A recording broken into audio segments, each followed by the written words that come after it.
All right, and we're in here. of this issue.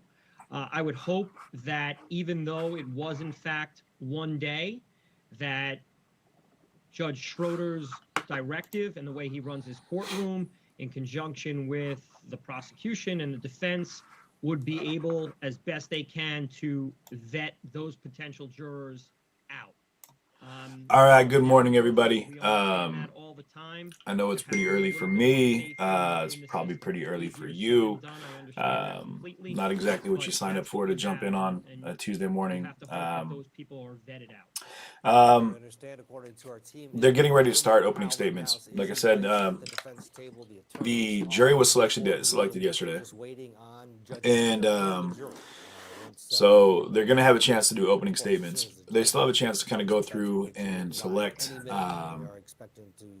vetoes on jurors as well. So I'm going to mute this real quick. So before we jump into this, guys, I just want to let everybody know.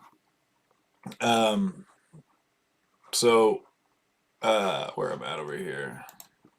As you all know, this is a pretty personal case for me, and up to the point where I was riding the fence about whether or not I was going to be called as a witness in the case.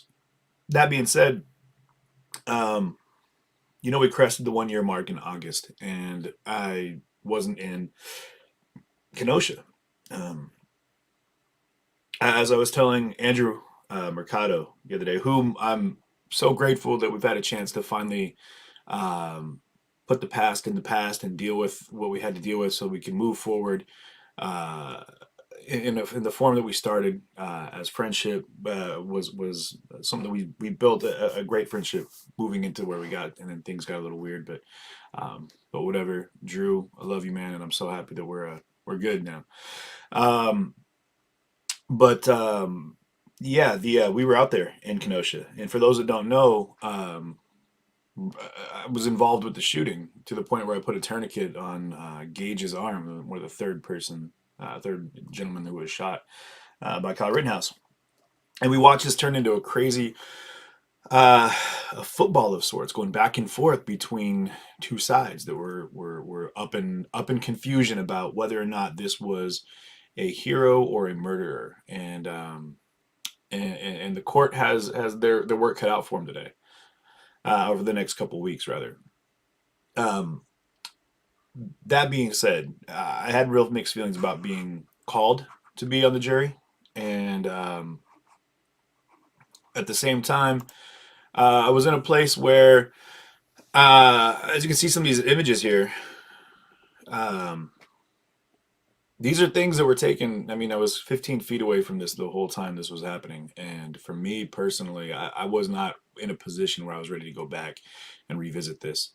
Um, to be brutally honest, I hadn't even watched footage of the events of that night, um, very intermittently at the most. And up until recently, I haven't actually sat down and looked at in any length the full scope of the events of that evening, of that particular evening. Actually, the entire time.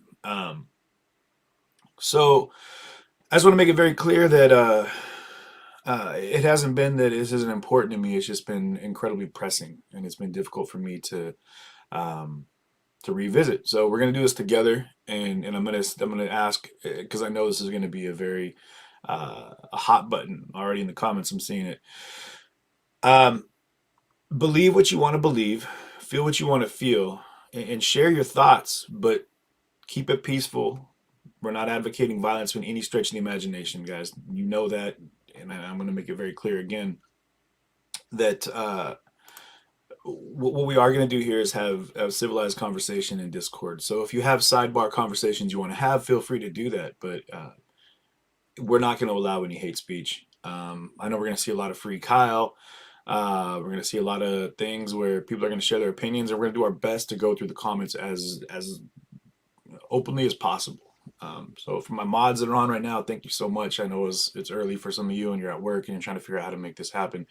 Um, and for everyone that's tuned in, I appreciate it, and I want to see what you have to say. And at points, we're going to do our best to bring pop up some of these comments and address them, but we're gonna try to mitigate, over talking the attorneys and the actual proceedings of the case. So, um, yeah, people keep asking what my opinion is about the thing, about what I think about Kyle Rittenhouse. And to be clear, um, I never, I didn't know Kyle Rittenhouse.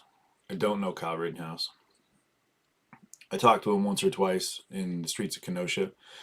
And in that period of time, I did get a chance to assess personally what he and the majority of the gentlemen that I talked, people that I talked to that were there, militiamen, if you will, what they were there to do and what they were hoping to accomplish. And I know that killing people was not part of the parameter of what the the order of procedure or operational mandate, if you will, that they had internally processed going to Kenosha. So to the families of the people that were killed, I guess we're not allowed to say. I mean, the judges has changed what we're allowed to say, but to the families of Anthony Huber and Joseph Rosenbaum, all my condolences go out to both of those families, and to I met Anthony's girlfriend as well, and to Gage, again, I saw him make a recovery that I was not expecting, and for that I feel like it was a direct. I mean that his life wasn't taken, it was amazing. So to all the individuals, and then to the town of Kenosha, my heart goes out to you guys, and you know that, and it has from day one, been a place where my soul has always been drawn, and that was a that was an intense time for all of us, to a point where we saw people spray painting buildings, that said, "Children live upstairs," and disabled people live upstairs, in hopes that that building wouldn't be lit on fire, which is a terrifying thought. If you're a citizen of the town, to think that there's a potential that somebody might light your home on fire, and we watched it happen. You know, business after business. I watched homes burn, and people die, and I know we had tens of thousands of people live on the show watching it. So for everyone that's tuning in right now, and everyone that's going to watch this that has a personal attachment with that, I hope that you're able to use this as some type of closure, that this court case will help you walk through things, mentally and emotionally, that you'll be able to navigate those waters, better. And hopefully in this, you'll be able to find people in the chats and whatnot that you can talk to, that might, if you need to, work through a lot of that with you. Um, I know I've had to. Uh, I definitely had to. Uh, that being said, I'm hoping that Kenosha appreciates the fact that it's definitely in my heart. Court TV right now is on a commercial, but we'll be right back. I'm gonna look at some of these comments here as we jump in right here. Um, so okay, so there's a lot of talk about communists, and already very polarized in the chat here about Kyle Rittenhouse and whether or not he's a hero or murderer. And shout out Jen for the mug there. Much love, my Kino crew. And um, yeah, to be real, on top of things, like I said in the description here, and I'll pull it up for you guys again right now. The Some of the things we're looking at right now for Kyle Rittenhouse is the charges. First charge he's looking at right now, one of them is first degree reckless homicide, use of a dangerous weapon. That's a felony charge, obviously, and that's associated directly with Joseph Rosenbaum, the first person that was shot. Um, I believe, and I might be mistaken here, but that charge is a felony punishable by up to 60 years in jail with a 5-year enhancement due to the firearm being involved. The other charge, next charge, is first degree recklessly endangering safety, use of a dangerous weapon. And that felony is connected to the Rosenbaum shooting as well. That charge is punishable by 12 and a half years with a 5-year enhancement again for the firearm. First degree intentional homicide, use of a dangerous weapon. And that's directly related to Anthony Huber's death, the gentleman with the skateboard. That criminal, that charge, if I'm not mistaken, holds up to mandatory life sentence with a 5-year enhancement for the weapon. You have attempted first degree. All right, we're gonna jump back in here. First degree, attempted first degree intentional homicide, use of a dangerous weapon, another 60 years there. First degree recklessly endangering safety and the use of a weapon, that's 12 and another half years. Possession of a dangerous weapon by a person under 18. Charges of misdemeanor up to 9 months in jail. The last one is failure to comply with an emergency order from a state or local government. That was due to the curfew that was placed at 8 p.m. and that's a $200 charge. So we're going to jump back in here and oops, there we go. And we're going to see what's going on. And not a subject for a motion to dismiss. In terms of the curfew violation, we're wondering how we're going to do that because that would be a 6-person jury, not a 12-person jury. You don't think I can just pick a 12-person jury to decide it? Well, it's a different standard of proof. Well, that Using. Anyway, I can submit this brief and send it to the defense if the court would find it helpful, but it's an affirmative defense. I mean, it's clearly what it is. I understand the defense may not want this to be addressed at trial and may not want the evidence in front of the jury, but we've met our probable cause, we've met our standard in the complaint, and it's been bound over. And now it's up to the defense if they want to try and raise this affirmative defense. We disagree that being 17 in and of itself raises affirmative defense. The state believes he'd have to present the certificate of completion of a hunter safety permit as called for in statute. Thank you. Okay. Yeah, I think what I'm going to do is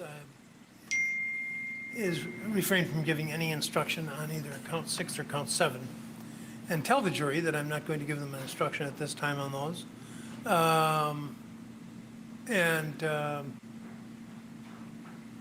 I don't know if then that's probably not the best thing to do either, because then they don't know what we're talking about.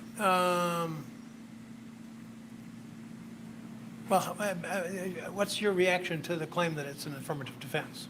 It's not an affirmative defense. For 16 and 17-year-olds, it's not an affirmative defense. The information that I've provided to the court through the legislative history makes it clear it's an exception. It's not an affirmative defense. It is an affirmative defense for people under the age of 16. I'd agree with that 100%. But if you look at the Senate Bill 7 and the 1991 Act, in 3 different places, it tells you in plain language that it does not apply. Not for hunting purposes, it does not apply, period, to 16 and 17-year-olds who possess firearms. That is, and I've provided that to the court both in the Act and in the Senate Bill, Judge, and in the Legislative Reference Bureau information. Well, I'm going to give the instruction as I've stated it.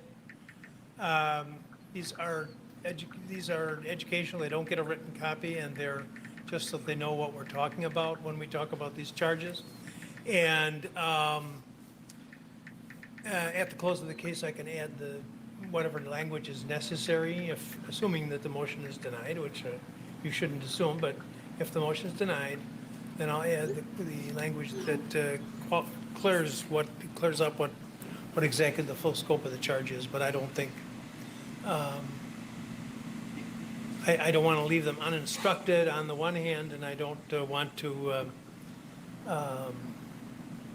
misinstruct them on the other, but no matter what it is exceptional from the general language of the statute. And Judge, I'm not going to argue with you about it. Perfect. It makes it a strict liability offense today. If you're under 18 and you have a gun, you're guilty. And I don't think that's what the law is. So that's the problem that I have. The statute clearly lays out exceptions for that. And to just say he's under 18 and he had a gun, those are not in dispute, then he is, the way the instruction reads, there is no affirmative defense, whether it is or not, there is no defense. Unless he has the No. safety certificate. That's the last part of the statute. In Wisconsin, if you're under 16, you need to be accompanied by an adult to hunt, as long as you have hunter safety. If you're 16 and 17. That's how you read it. It's not how we That's He how reads it DNR differently. That's how the DNR reads it. And that's Ah, how they, yeah. that's how they cite it.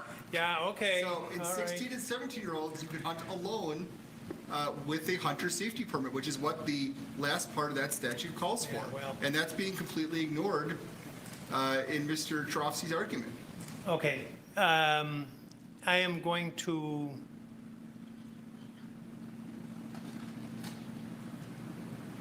give some very incomplete language to acquaint them with the fact that there's a charge on the information respecting the possession of a firearm, and that I will instruct them concerning the elements of that offense at a later point. Okay, and the same thing will happen with respect to the forfeiture action. So, any other objections or problems with the proposed instructions? Judge, yeah. I didn't see on count 5 that you, on 1, 2, 3, and 4, you put an accept, or you give the self-defense instruction in some level. I didn't see that for count 5, however. Didn't I have a general instruction on self-defense? You listed them specifically for the charges or for the counts? Did? That's what I saw. Boy, it was early this morning.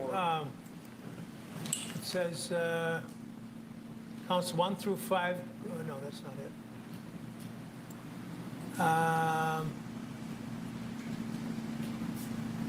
You're right.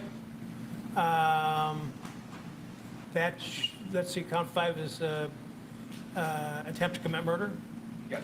That is going to have the same self-defense instruction as count.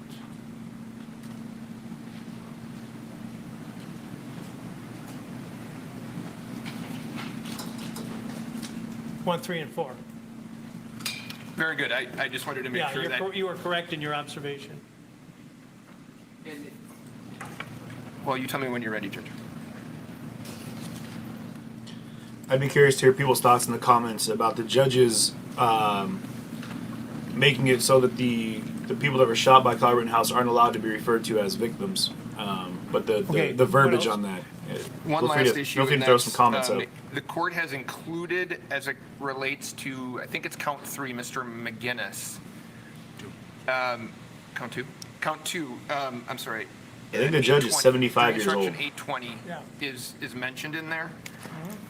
So I guess the language in there that I'm having, maybe it's just me, difficulty kind of coming to some type of congruence with is the first full paragraph, the last sentence says the defendant does not have a privilege of self-defense as to Richie McGinnis. I don't know if you see that. However, later on in the instruction, it says if the defendant was acting in lawful self-defense, his conduct does not create an unreasonable risk to another. So I guess the concern I have is one portion says he doesn't have a privilege of self-defense. Then another portion of that same instruction says he does have the privilege. I stumbled over the same language. And what I ultimately decided was intended, and I think I might add correctly, intended by the instructions committee, was that he does not have a privilege of self-defense as to the third person, but the fact that he was, if he was, in exercise of his privilege of self-defense is a factor for the jury to consider in determining whether his conduct was criminally reckless, and also was a factor for them to consider in determining whether it was done with utter disregard for human life. That's how I read it. I certainly don't think I would want to get, you could put a law school test together on this, you know? But that's how I read it. Now tell me where you think I'm in error. Well, I'm not saying you're in error. I'm saying that I To think be if clear, I he's don't in see Kyle self-defense as smiling it relates about to Mr. Rosenbaum. him saying that this could be a According law to school this, test, almost to say like According to they're still trying to 820, figure it he out, then like the had practice of law. perfect self-defense. I just If the defendant was acting in self-defense, his conduct did not create an unreasonable risk to another. So, Well, wait a minute. Let's give a situation where I'm out on the street and somebody confronts me and there's a family of 4 little children right behind him, and the other person, the other actor, puts me in, I'm in fear of death from the assault by this individual. So I whip out a gun and I open fire, and I include, in the zone, the danger zone is not only the actor with whom I have a perfect self-defense, privilege of self-defense, but also the 4 children who are behind him. And I think this is how I reconciled that reading in my mind, was that when the jury decides about the charges involving the 4 children, the jury is to consider whether I was acting in self-defense with respect to the bad actor. That's a consideration in determining whether my conduct was reckless with respect to those children, and also whether it was showed utter disregard for human life. And the jury might reconcile that by saying, well, you should have tried to change positions so that your shot wouldn't have the children in the background. That's how I reconciled it. But I agree with you, it's confusing. because I read 820 to say that if the bad actor in your situation, if you were acting in self-defense, the instruction says that you did not then create an unreasonable risk to another. It's what it says. So I don't think then. Well, why did they, I'm sorry, go ahead. No, so I guess what I'm saying is I don't think if it's self-defense on the bad actor in your scenario, then by that fact, according to 820, the instruction says your conduct did not create an unreasonable risk to another. So if we're talking about the children behind that bad actor, the statute says, or the instruction says then if it's self-defense, it did not create an unreasonable risk. And then there's a period. So Well, why does it say up above that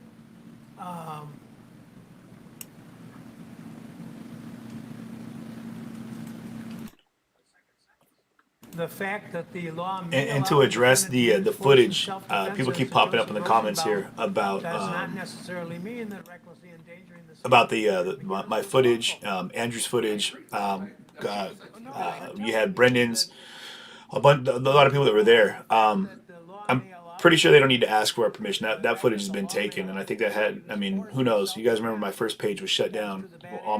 I was deplatformed right after this, actually. So we're not sure exactly all the reasons why, but I do know that that could be the reason they didn't need to subpoena us, or maybe it's because we're not local. Because I know that we had Corey Elijah out there in Kenosha. He was subpoenaed.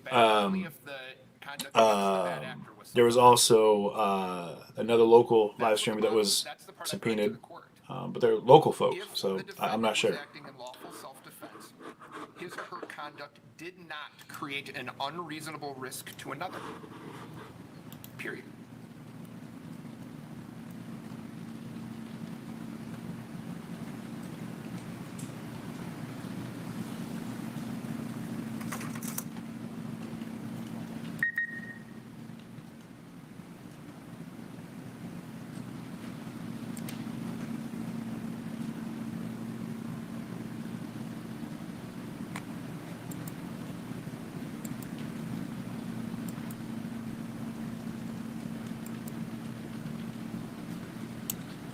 It does seem a little odd that they've got so much back and forth going right now. Someone says this judge is not prepared. Stephanie over on Facebook.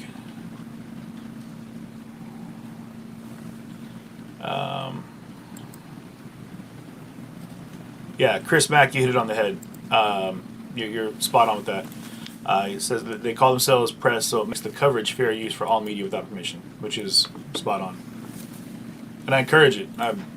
I said it. If you guys don't remember, I was just watching with Andrew actually night before last the footage that I haven't seen in a long time, over a year, and one of the things that pardon, I got a little lighting issue I'm dealing with over here. One of the things that did come up, however, was that so much came up actually. Anyway, yeah, was that right after the shooting, I cut my feed and I told people to cut, clip, whatever they needed to do and send in the footage to the police, not to me, because I just watched it. And If you look at the comments from the Anyway. instructions committee. the instructions committee, okay. On page. Yeah, definitely they had that footage, and I'm glad they did. I watched, and I'll show it later. I pieced together. Basically, it was someone that put together all these different streams, and For example, chronological. They some of the timestamped it, so it was a perfect causing overlap, reckless and injury it was wild. I hadn't seen that actually. I made it a point not to watch that. So Defense that he was acting in self-defense against someone else and thereby injured the victim. Criminal recklessness requires that. Can you guys hear the judge okay? Conduct created, quote, an unreasonable and substantial risk of death or great bodily harm, unquote. In considering whether the risk was unreasonable, the jury should consider the evidence that the defendant was acting in self-defense. So that's thank you, what I'm Jonathan. thinking. Is that what they mean is there Odrilis. is not what you're arguing, I think, becomes a perfect self-defense as to injury to others during the exercise of perfect self-defense, and I don't think that's the law. It maybe was what we once thought, but I don't think it's the law now. Stephanie And says the this is a jury, disaster of a when trial they already. The judge is not prepared, obviously. How could this be a fair McGinnis trial? case looks at whether the defendant, even if exercising perfect self-defense with respect to Mr. Rosenbaum, that he doesn't have a self-defense as to Mr. McGinnis's endangerment, but instead the jury is told you consider, because, and I'm interrupting myself, because one of the things we tell the jury, and you've referred to it several times right here in our discussions in the last couple of weeks, one of the things the jury considers is what the defendant was doing, why he was doing it, how dangerous was the conduct. When they weigh those things with respect to the count involving Mr. McGinnis, they consider, if they decide that it was perfect defense, self-defense as to Mr. Rosenbaum, then they consider that in deciding what the defendant was doing, why he was doing it, how dangerous was the conduct, and then they make their determination whether the fact that Mr.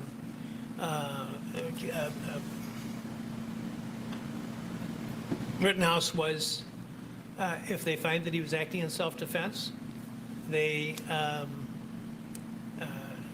can weigh that in deciding whether or not he recklessly endangered the safety of Mr. McGinnis. That's how I read it, and that's how I'm going to say it. But I'm going to try to skirt around those fifth, sixth, and seventh counts because we don't have an instruction for number 7 and number 6 Sound is good? is. I've had lots of statutory issues come up over the years, and this is the naughtiest. Okay. Other than that, did he say any problems with naughtiest? instructions? Nothing, nothing else from me, Judge. State? No. Okay. Let's get the jury down. Your Honor, before you do that, Your Honor, I Says do want to put Inhumans, something there's on a the fight or record, flight. He with tried regard to the flight jury. until he had no fight. yeah, I got something one here too. person Yeah, was what's harmed up? who was Your not Honor, a threat. at the end of the proceedings last night, Brian Stute from our office came in to begin the process of setting up the audiovisual equipment and whatnot. While he was Technologies. entering the courtroom from the hallway, he passed by one of our jurors, and I'm going to identify this juror as Juror 52. I can say more about that person's identity, but I don't want to do it openly in court. My understanding is that Juror 52 recognized Mr. Stute, said something like, hey, how you doing? Like they knew each other, and I think Mr. Stute responded, politely in response, and that was the extent of their interaction. Mr. Stute has explained subsequently that he had a previous employment where he remembers Juror 52 from, and so that's the extent of their prior knowledge of one another. So I wanted to lay that on the record so that everybody's aware of that. I did tell counsel about that this morning before we went on the record as well. All right, any question or observation? He's really covering his bases on that one, isn't he? Judge, do you feel the need to ask her if that would have any impact on her ability to serve? I don't. You can ask you can ask me to ask her if you want me to, but I'll probably tell you no. Well, might as well be honest. It doesn't sound like anything, unless you have question about the accuracy of the report to me. I think it's a non-issue. That's fine, Judge. We are Ready to go forward. This is a comment from Mike Okay, here that anything I've else? seen a few times come through, something similar And I to did it. get a note. Do you know from whom this came? Well, I don't know which one though. Didn't Judge get love notes? What's going on with that? She didn't put a juror number on there?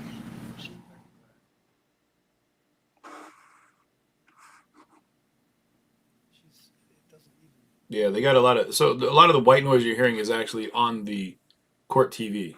So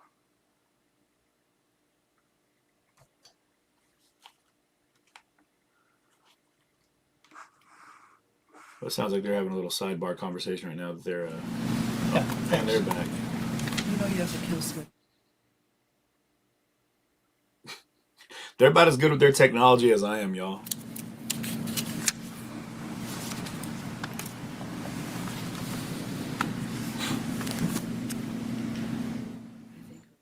While they're talking, keep in mind your comments come through on YouTube, Facebook, and Twitch. So if you're commenting, keep in mind we're keeping the conversation civil. We're not promoting hate. I mean, if you colorful wording. By that I mean we're all adults here. We can speak candidly, but keep it, keep it on the up and up. Don't be a tool, please, because we'll have to ban you, because we're not gonna shut this down for anybody who's just gonna troll. So Only let's not do suppress that. the sound while I hold it down, or does it click on and off? Press. I'm sorry, man. I can't And help then it. if and now I'm live again, right?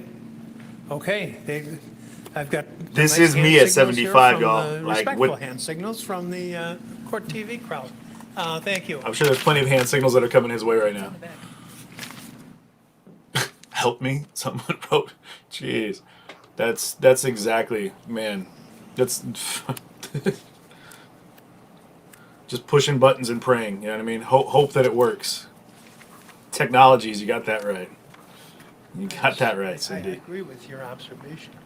And Stephanie, yeah, be mature. Let's just everyone be mature, and we'll have a laugh with it. I mean, when The it's judge is appropriate. working But out a note he received from a juror. it was from a See juror. if it tells us what it said. Okay. It wasn't that long of a note. Did you see it? It had like 3 lines. I think it said, "Hey, what's up? I didn't get my Okay. bran muffin You know what? signed Brie."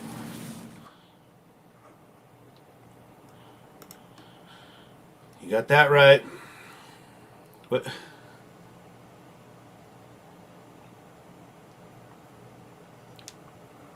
If you're just joining us, we're waiting for opening statements to begin very soon. They're just waiting for the jury to come in, and Judge Schrader first wants to figure out what he's going to do with this handwritten note from one of the jurors.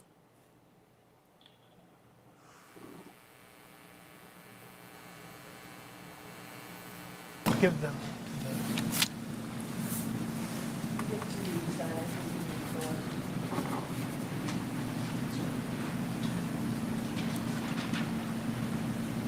Allowing the attorneys and Kyle Rittenhouse to look at the note that was Chad said, "You written want in hand, butter with your muffin?" written Like, out to the judge this morning, and will likely ask for their input.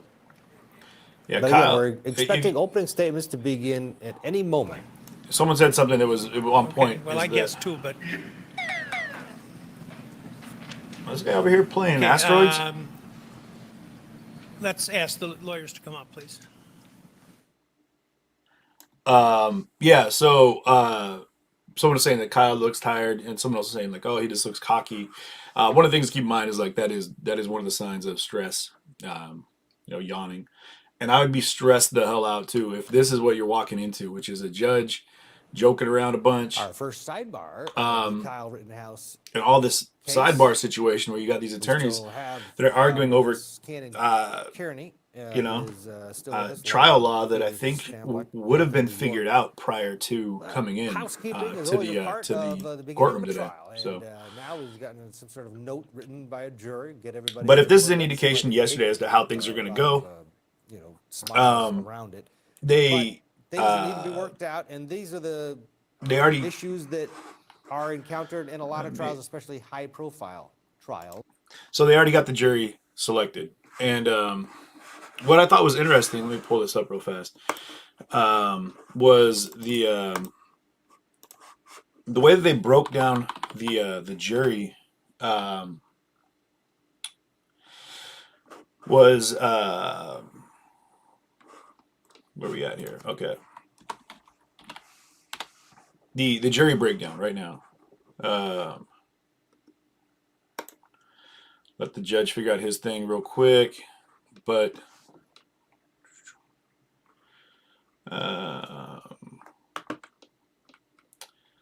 so they pulled through a large number of people to get to the ones they ended up with. Dozens of people were dismissed throughout the day into the early evening until the number of jurors was whittled down to 20. A panel made up of 11 women and 9 men.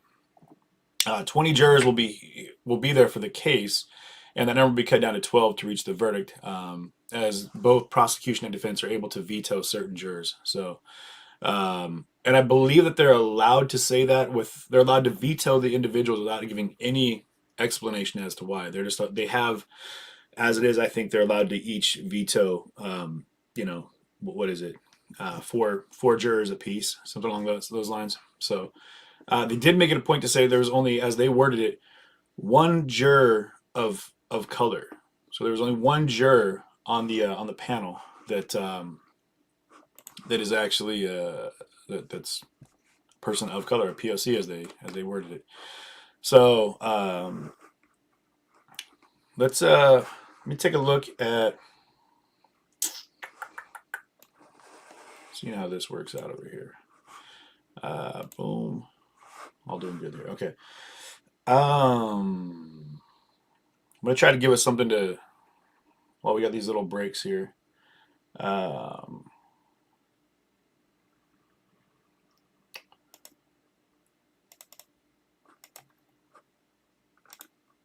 So we're not gonna have a lot of time. So when they have an actual court break, we'll pull up some footage. I've got some footage queued up that I think is going to be definitely something you're going to want to watch for those that haven't.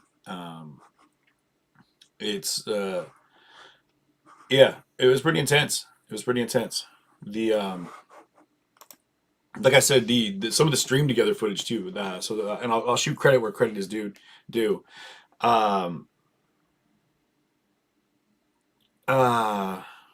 Brandon Bates, I bet this year has been way more laid back for you, CJ, than the summer of love. Yeah, I mean, there's been a lot going on. Don't get me wrong, but it hasn't been daily protests and riots. Lindsay Walsh, I don't know. We're not sure why myself, Andrew, some of these other folks weren't subpoenaed. I spoke with the DA, the prosecution, the defense attorneys pretty extensively. Private investigators.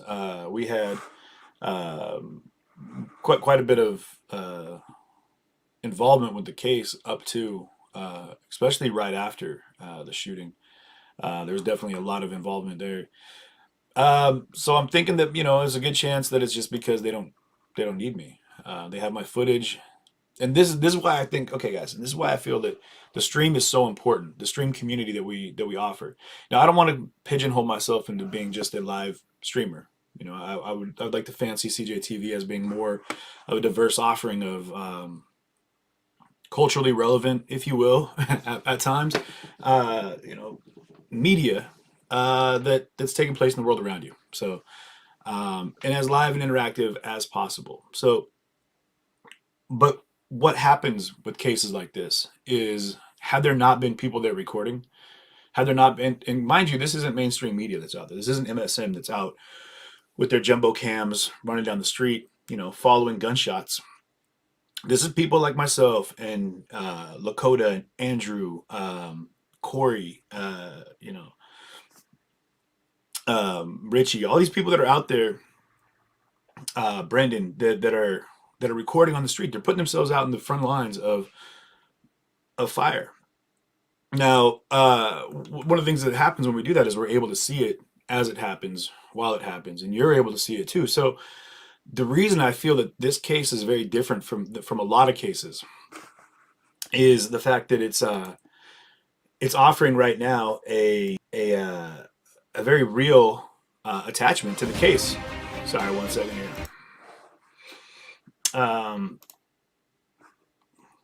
Now, with that being said, sorry, I was just trying to see if they're coming back up. They're still the judge. I think the judge here is still trying to figure out what that note said.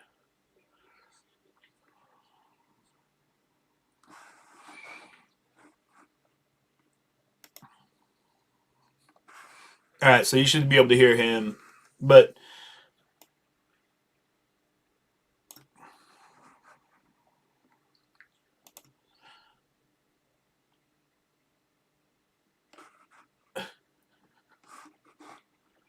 the things they're talking about here are interesting to me. Like, you think they'd have this figured out by now. That guy looks like he's just nervous. But what I was saying was, what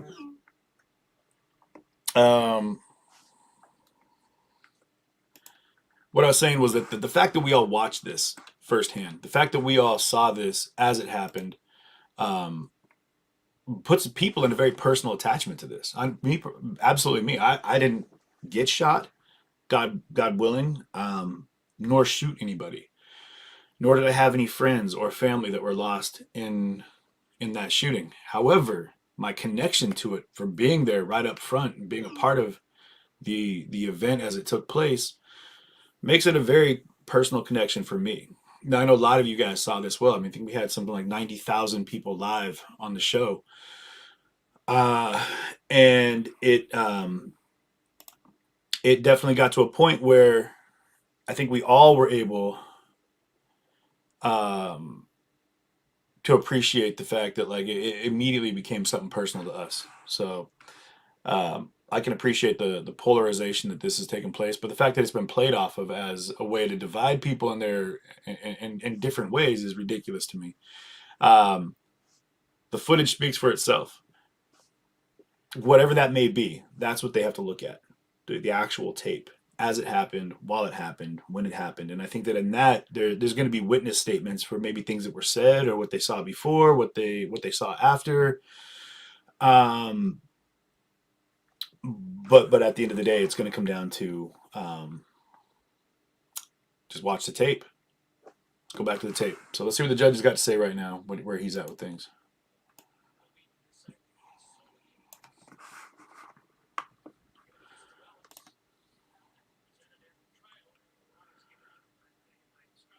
Hide behind my phone. I was terrified.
and bran muffins, in case you're interested.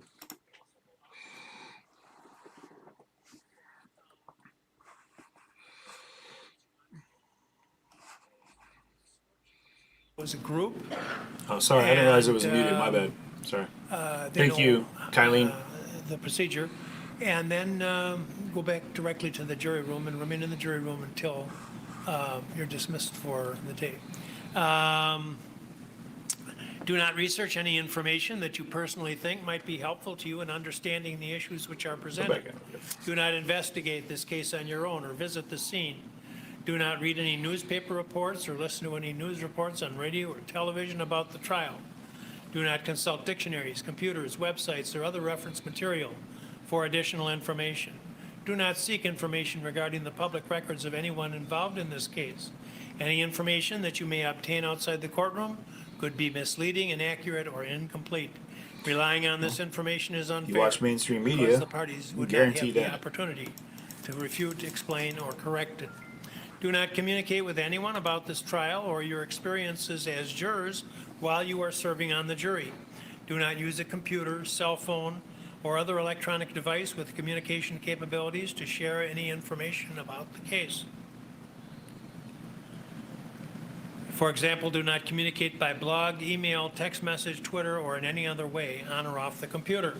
Be clear, Do he had not no idea permit what Twitter anyone to was. communicate with you, Just and call if it what it anyone is. does so despite your telling them not to, you should report that to me. It will be tempting when you go home in the evening to discuss this with members of your household, but you must not do so. This case must be decided by you jurors based on the evidence presented in the courtroom. People who are not serving on the jury have not heard the evidence, and it is improper for them to influence your deliberations and decision in this case. After the trial has been completed, you are free to communicate with anyone in any manner. These rules are intended to ensure that you remain impartial throughout the trial. If any of you has reason to believe that another juror has violated these rules, you should report that to me. You are to decide this case solely on the evidence offered and received at this trial. Evidence is defined first as the sworn testimony of witnesses, both on direct and cross-examination, regardless of the party who calls the witness. Second, any exhibits which are received whether or not they accompany you to the jury room. Third, any facts which the lawyers have agreed or stipulated, or which I direct you to find. Attorneys for each side have the right and the duty to object to what they feel are improper questions asked of witnesses, and to the receipt of other evidence which they believe is not properly admissible. You should not draw any conclusions from the fact that an objection is made. By allowing testimony or other evidence to be received over objection, I am not indicating any opinion about the value of that evidence. You jurors are the sole judges of the believability of the witnesses and of the weight of the evidence. You are not required to take notes during the giving of evidence in this case, but you are welcome to do so if you wish. If you do decide to take notes, please take care that it does not distract you from carefully listening to and observing the witnesses. You may use your notes during your deliberations to refresh your recollections. Otherwise, you should keep them confidential. The bailiffs will supply you with the materials. You may rely upon, after the trial, your notes will be collected and they will be destroyed. You will not have a copy of the written transcript of the trial testimony available for use during your deliberations. You should therefore pay careful attention to all of the testimony because you must rely primarily upon your memory of the evidence and the testimony introduced during the trial. It is your duty as jurors to scrutinize and to weigh the testimony of the witnesses and to determine the effect of the evidence as a whole. You are the sole judges of the credibility, that is, the believability of the witnesses and of the weight to be given to their testimony. In determining the credibility of each witness and the weight you give to the testimony of each, you should consider these factors: whether the witness has an interest or is disinterested in the outcome of this trial, the witness's conduct, appearance, and demeanor on the witness stand, the clarity or lack of clarity of the witness's recollections, the opportunity which the witness had to observe and to know the matters and things about which testimony is given, the reasonableness of the testimony, the witness's apparent intelligence, bias or prejudice, if any is shown, possible motives to falsify, and all other facts and circumstances during the trial which tend either to support or to discredit the witness's testimony, and then give the testimony of each witness the weight you believe it is entitled to receive. There is no magical way for you to evaluate the testimony. Instead, you should use your common sense and your experiences in life. In your everyday lives, you determine for yourselves the reliability of statements which are made to you by others, and you should do the same thing here. The first count of the information in this case charges that on the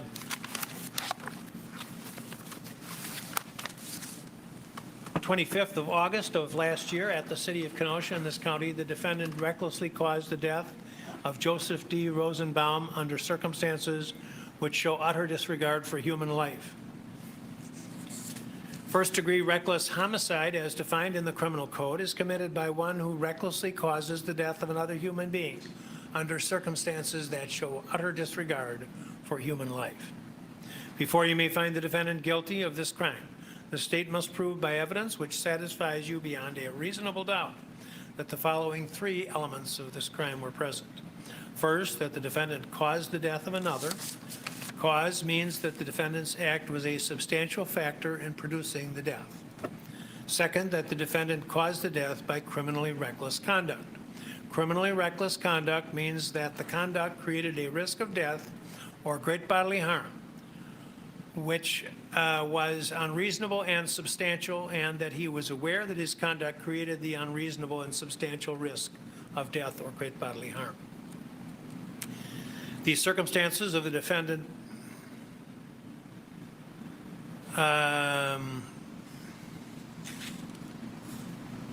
the third element is that the circumstances of the defendant's conduct show utter disregard for human life. In determining whether the defendant's conduct showed utter disregard for human life, consider these factors: what the defendant was doing, why he was engaged in that conduct, how dangerous the conduct was, how obvious was the danger, whether the conduct showed any regard for life, and all other facts and circumstances relating to the conduct. The second and third counts of the information, respectively, charge that at the same time and place, the defendant recklessly endangered the safety of Richard McGinnis under circumstances which show utter disregard for human life. And the third count charges an identical crime involving an unknown male. And to each of these charges as well, the defendant has pleaded not guilty. Reckless endangerment of the first degree, as charged in these counts, is committed by one who recklessly endangers the safety of another human being under circumstances which show utter disregard for human life. Before you may find the defendant guilty of reckless endangerment of the first degree as to either of these counts, the state must prove by evidence which satisfies you beyond a reasonable doubt that the following three elements were present. First, that the defendant endangered the safety of another human being. Second, that he endangered the safety of another by criminally reckless conduct. Again, criminally reckless conduct means that the conduct created a risk of death or great bodily harm to another person, and that the risk of death or great bodily harm was unreasonable and substantial, and that the defendant was aware that his conduct created the unreasonable and substantial risk of death or great bodily harm. A great bodily harm means injury which creates a substantial risk of death or which causes serious permanent disfigurement, or which causes a permanent or protracted loss or impairment of the function of any bodily member or organ, or other serious bodily injury. And the third element is that the circumstances of the defendant's conduct showed utter disregard for human life. Again, in determining whether the circumstances of the conduct show utter disregard for human life, you should consider what he was doing, why he was engaged in that conduct, the danger of the conduct, how obvious was the danger, whether the conduct showed any regard for life, and all other circumstances relating to the conduct. The fourth count of the information charges that at the same time and place, the defendant intentionally caused the death of Anthony M. Huber with intent to kill him. First-degree reckless homicide, as defined in the criminal code, is committed by one who causes the death of another human being with intent to kill that person or another. Before the defendant may be found guilty of intentional homicide of the first degree, the state must prove by evidence which satisfies you beyond a reasonable doubt that the following two elements of this crime were present. First, that the defendant caused the death of another, and cause means that the defendant's act was a substantial factor in producing the death. And second, that the defendant acted with intent to kill another human being. Intent to kill means that the defendant had the mental purpose to take the life of another human being, or was aware that his conduct was practically certain to cause the death of another human being. While the law requires that the defendant acted with the intent to kill, it does not require that the intent have existed for any particular length of time before the act is committed. The act need not have been brooded over, considered, or reflected upon for a week, a day, an hour, or even for a minute. There need not have been any appreciable time between the formation of the intent and the act. The intent to kill may have been formed at any time before the act, including the instant before the act, and must have continued to exist at the time of the act. You cannot look into a person's mind to determine intent, which must be found, if it is to be found at all, from the defendant's acts, words, and statements, if any, and from all the facts and circumstances in this case which bear upon intent. Intent should not be Intent should not be confused with motive. While proof of motive is necessary to a conviction,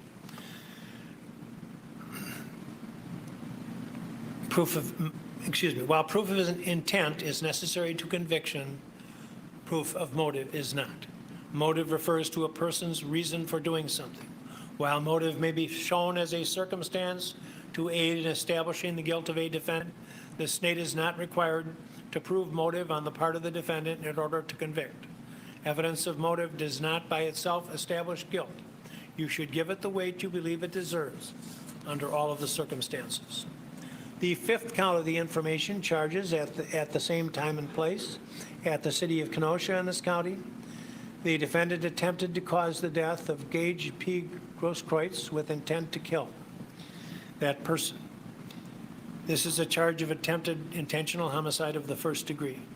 The crime of attempted intentional homicide of the first degree, as defined in the criminal code, is committed by one who, with the intent to commit first-degree intentional homicide, does acts towards the commission of that crime which demonstrate unequivocally, under all of the circumstances, that he had formed the intent and would have committed that crime except for the intervention of some other person or some other extraneous factor.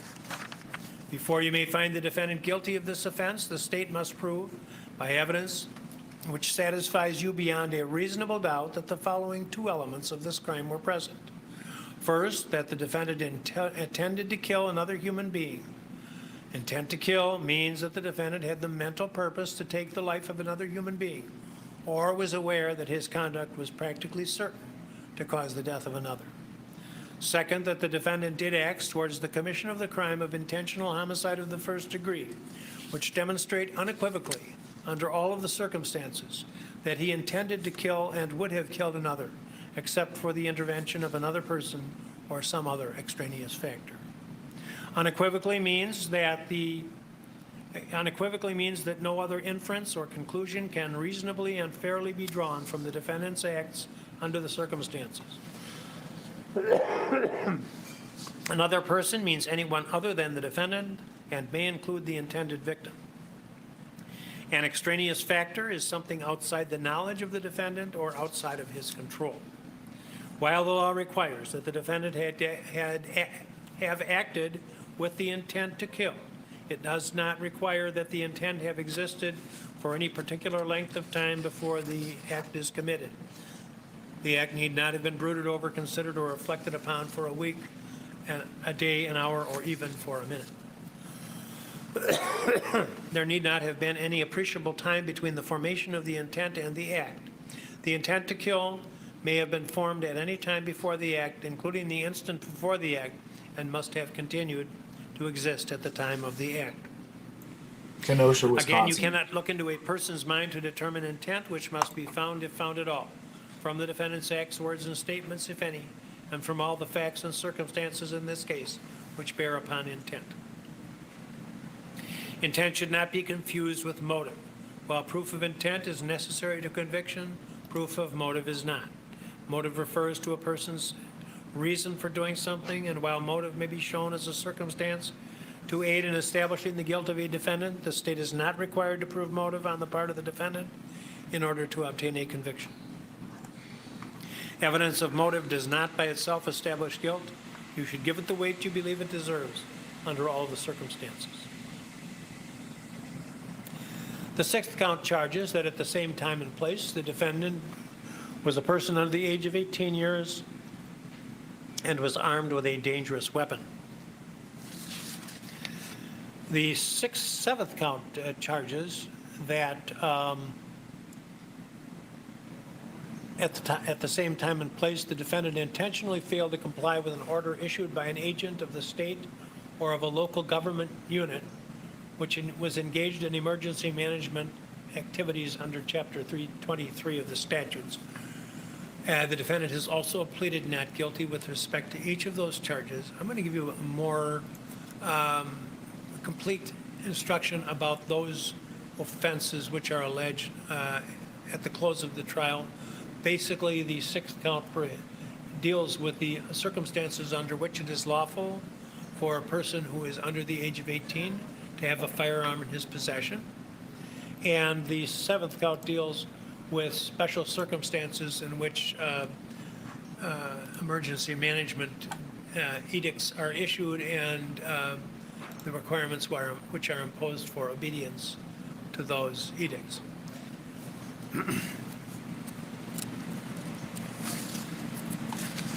The first 5 counts of the information allege not only that the defendant committed the crimes which are charged in those counts, but also that he did so while using a dangerous weapon. If you find the defendant guilty on any of those counts, then you must answer the following question. Did the defendant commit the crime while using a dangerous weapon? Dangerous weapon means any firearm, whether loaded or unloaded. A firearm is a weapon which acts by the force of gunpowder. Before you can answer the question yes, if you are called upon to answer it, then you must be satisfied beyond a reasonable doubt that the defendant committed the crime while using a dangerous weapon. Self-defense is an issue in this case, and the law of self-defense allows the defendant to threaten or intentionally use force against another only if the defendant believed there was an actual or imminent unlawful interference with his own person, and that he believed that the amount of force that the defendant he used or threatened to use was necessary to prevent or terminate the interference, and that his beliefs were reasonable. The defendant may intentionally use force which is intended or likely to cause death or great bodily harm only if the defendant reasonably believed that the force used was necessary to prevent imminent death or great bodily harm to himself. A belief may be reasonable even though it is mistaken.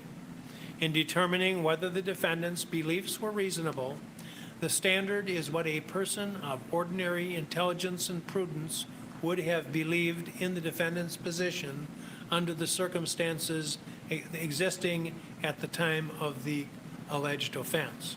The reasonableness of the defendant's beliefs must be determined from the standpoint of the defendant at the time of his acts, and not from the viewpoint of the jury now. The state must prove by evidence which satisfies you beyond a reasonable doubt that the defendant did not act lawfully in self-defense. That is with respect to counts 1, 3, 4, and 5. So those are the charges of reckless endangerment, reckless homicide, and intentional homicide, and attempted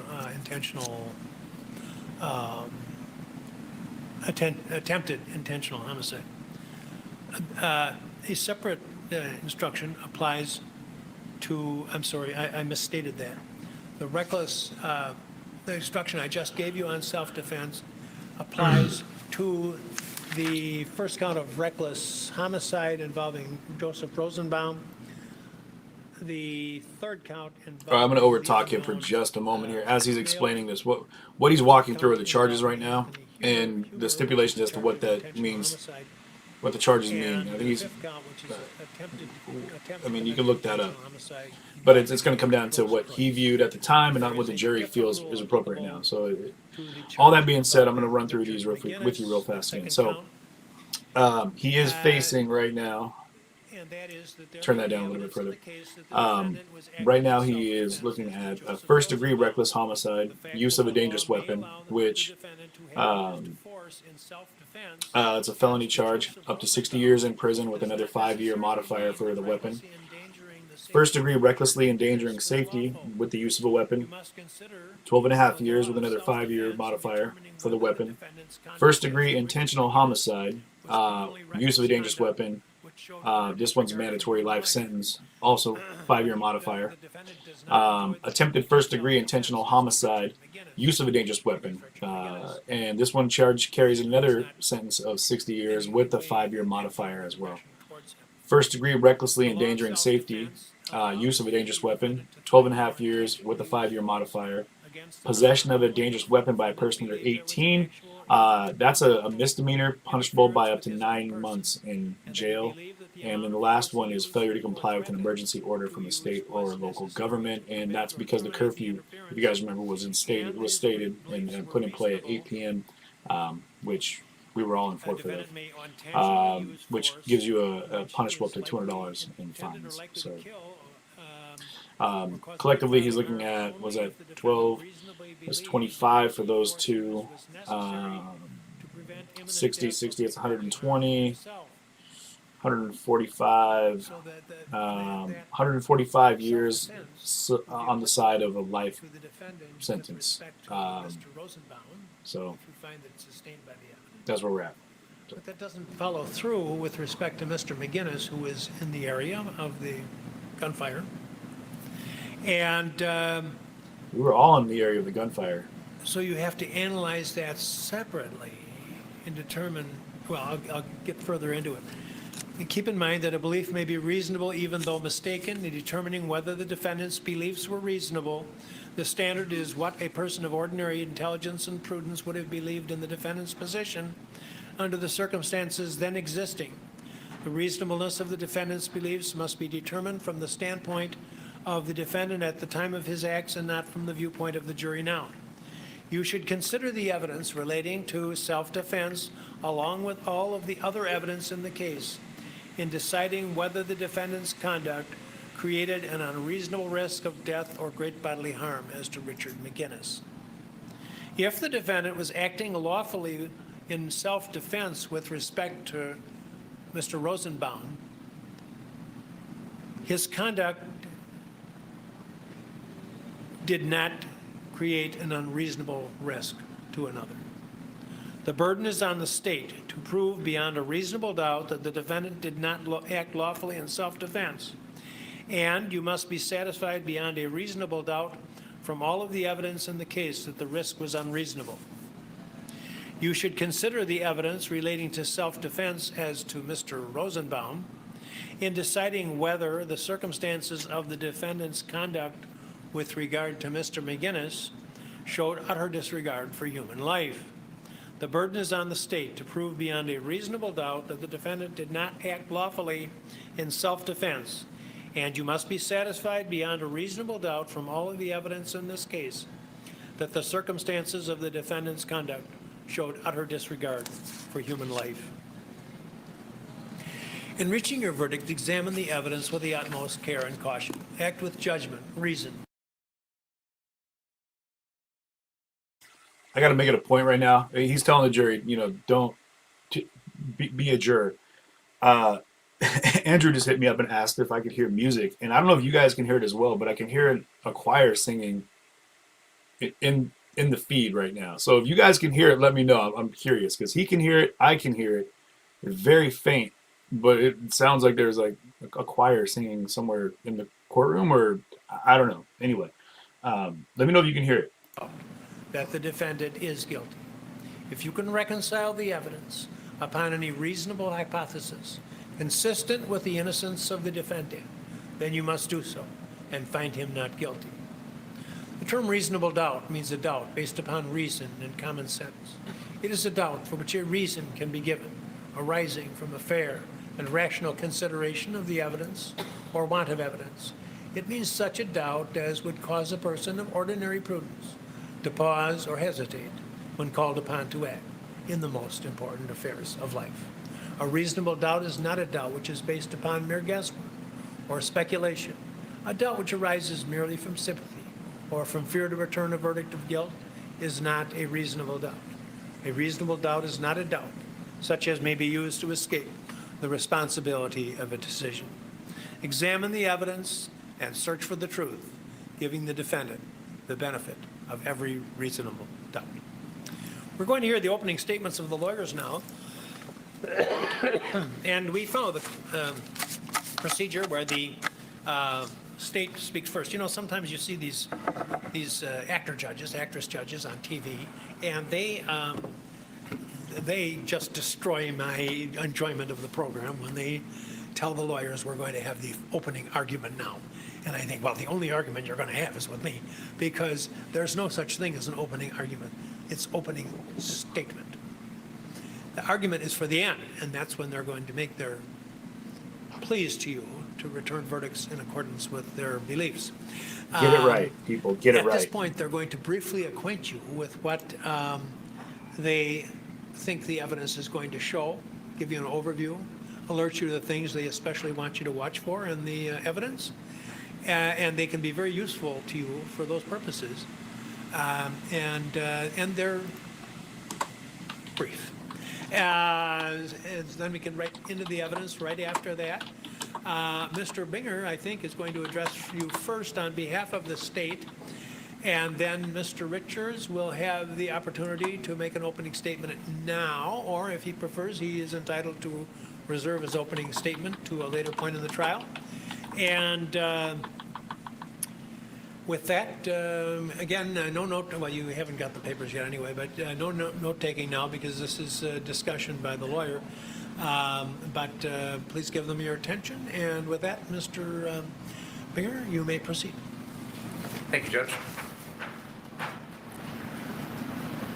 Good morning, ladies and gentlemen. The evidence in this case will show that on the night of August 25th, 2020, here in our community of Kenosha, the defendant, Kyle Rittenhouse, who was 17 years old at the time, had armed himself with an AR-15 style semi-automatic rifle loaded with 30 rounds in the magazine. And using that rifle, he shot and killed Joseph Rosenbaum, an unarmed man. The shot that killed Mr. Rosenbaum was a shot to the back. This occurred after the defendant chased down Mr. Rosenbaum and confronted him while wielding that AR-15. The evidence will show that the defendant fled the scene of the dead body of Joseph Rosenbaum without stopping to offer any aid whatsoever. And as he's running, word spreads from the crowd on the street that there is an active shooter running through the area. And the citizens there attempt to stop him. They approach the defendant. One person hits him in the back of the head. One person takes a swing at him with a skateboard. That individual is Anthony Huber. Eventually, the defendant loses his balance and falls to the ground. An individual who is the subject of count number 2, the unknown individual, runs in at that point and attempts to kick the defendant in the face while the defendant is on the ground. This unknown individual is unarmed. The defendant, in response, points his AR-15 directly at this individual as this individual is literally flying over his body and discharges that gun twice. Luckily, that individual was not hit. But clearly, if he had been hit, the wound would have been severe and perhaps even fatal. Immediately after that, Anthony Huber, who is holding a skateboard, comes in and reaches for the defendant's gun. He grabs hold of the gun and tries to pull it away from the defendant. The defendant is wearing his AR-15 strapped to his body. There is a nylon strap around his entire body, and the gun is slung from that, so it is essentially attached to him. Mr. Huber's efforts are unsuccessful because of that strap. And in that struggle, the gun winds up pointed directly at Mr. Huber's chest. The defendant pulls the trigger one time and discharges a round into Mr. Huber's chest, killing him instantly. A final individual by the name of Gage Grosskreutz has followed this chase on foot and has approached the defendant at this time. Mr. Grosskreutz is holding his cell phone that he'd been using to record the night's events for a live stream on Facebook in one hand, and a Glock semi-automatic pistol in the other hand. He runs up to the defendant. The defendant turns towards him with the AR-15. Mr. Grosskreutz raises his hand. The defendant then turns his rifle over, begins to examine it for a second. Mr. Grosskreutz takes this opportunity, and you will see in the photos and the videos that he blades his body with his left hand, reaching towards the defendant. His right arm is pulled back. This is the one with the gun in his hand. And as he's reaching for the defendant turns the AR-15 and discharges the eighth and final round into Mr. Grosskreitz's right arm, the arm with the gun. Mr. Grosskreutz runs off, screaming for a medic. The defendant gets up and walks away. On that night, he killed 2 unarmed people, shot at a third at very close range, and wounded Mr. Grosskreutz in the arm, who was armed with a gun. It is the state's position that this evidence demonstrates the criminal charges against the defendant, his intentional homicide of Anthony Huber and his reckless conduct towards the other defendants. Now, what I've just given you is the snapshot, but there's a wider context here. As we all discussed yesterday, this occurs during the context of the events following the shooting of Jacob Blake, which occurred on Sunday night, August 23rd, 2020. And we all know that within a short period of time after that, the community erupted in protests, looting, rioting, arson, and violence. Sunday night and Monday night were 2 of the roughest nights that our community has ever seen. We are well aware of the damage that the uptown area along 22nd Avenue suffered. The probation and parole office on 60th Street, the furniture business there, Car Source, one of their locations on Sheridan, and other properties around town that were damaged. Fortunately, in the entire sequence of events, this was all property damage. And one of the things we all agreed on yesterday is life is more important than property. Up until Tuesday night, despite all of the things that the community had experienced, no one had been killed. But what happened as the time went on was that the people of Kenosha, who felt a sense of outrage, began to protest. But like moths to a flame, tourists from outside of our community were drawn to the chaos here in Kenosha. People from outside of Kenosha came in and contributed to that chaos. And it caused many of our citizens to fear for their safety, fear for their homes and their families, fear for their businesses, and take steps to protect themselves, whether it is to arm themselves, board up their windows, move, or take time away from the community. All of those reactions were entirely understandable and reasonable. And no one here is going to tell you otherwise. As long as those are what you're left doing, there's no issue. But out of the hundreds of people that came to Kenosha during that week, the hundreds of people that were out on the streets that week, the evidence will show that the only person who killed anyone was the defendant, Kyle Rittenhouse. The evidence will show that hundreds of people were out on the street experiencing chaos and violence, And the only person who killed anyone was the defendant, Kyle Rittenhouse. We will show you videos of some of the events that night, of police, tear gas, rubber bullets. And yet, the only person who killed anyone was the defendant. There are fireworks going off, which is a loud noise, sounds like gunfire. There are guns being discharged, the sound of gunfire throughout our community that night. Hundreds of people are there experiencing this. Don't forget And cars yet the exploding only one and houses who burning kills to the anyone ground. Let's is just the defendant. not fail to mention We that, will show please. you video of hostile confrontation between literally hundreds of people on one side of the issue and on the other side of the issue. People getting up in each other's faces. And yet the only person who killed anyone is the defendant. Hundreds of people experienced those nights, experienced the night of August 25th, experienced that chaos. Hundreds of people. And yet the only one who killed anyone is the defendant, Kyle Rittenhouse.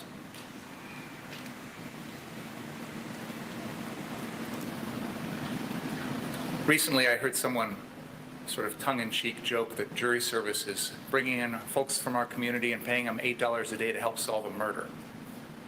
We're not asking you to solve a mystery in this case. In most homicide cases, the elements that I need to prove might be a little challenging, but here, there's no doubt, there will be no dispute in this record that the defendant had that gun that night, shot 8 bullets, 4 of them hit Joseph Rosenbaum, 2 of them at an unknown individual, 1 into Anthony Huber's chest, and 1 into Gage Grosskreuz's arm. That will not be in dispute. The central issue in this case is going to be self-defense. And the judge has given you an instruction, which I want to highlight here, because there are some factors that I'd like you to keep in mind when you hear the evidence in this case. The defendant used deadly force. There is a privilege under our laws to use deadly force, but it's a very limited privilege.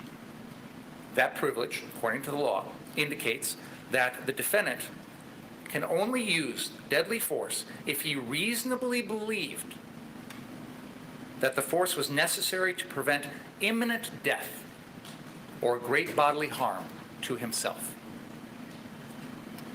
In determining whether or not those beliefs were reasonable, the standard is what a person of ordinary intelligence and prudence would have believed in the defendant's position under the circumstances that existed at the time of the offense.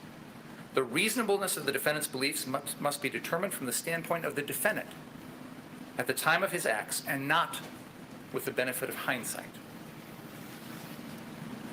You are essentially the people of ordinary intelligence and prudence who will apply that standard of reasonableness to the defendant's behavior and make a determination as to whether or not his use of deadly force was reasonable.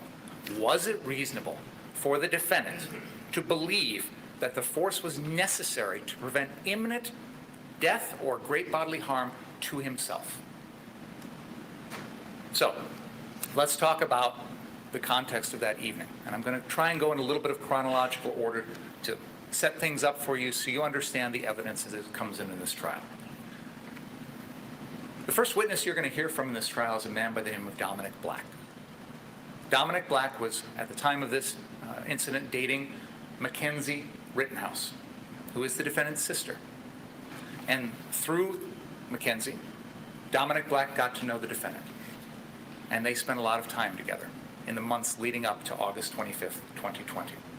In fact, on May 1st of 2020, Dominic Black bought the AR-15 for the defendant. That occurred up in Ladysmith, Wisconsin. Dominic Black used money that was given to him by the defendant to go to an Ace Hardware up in Ladysmith and buy the gun in Dominic Black's name. Now you might ask, why was it necessary for Dominic Black to do that? Why couldn't the defendant do that? Because the defendant was 17.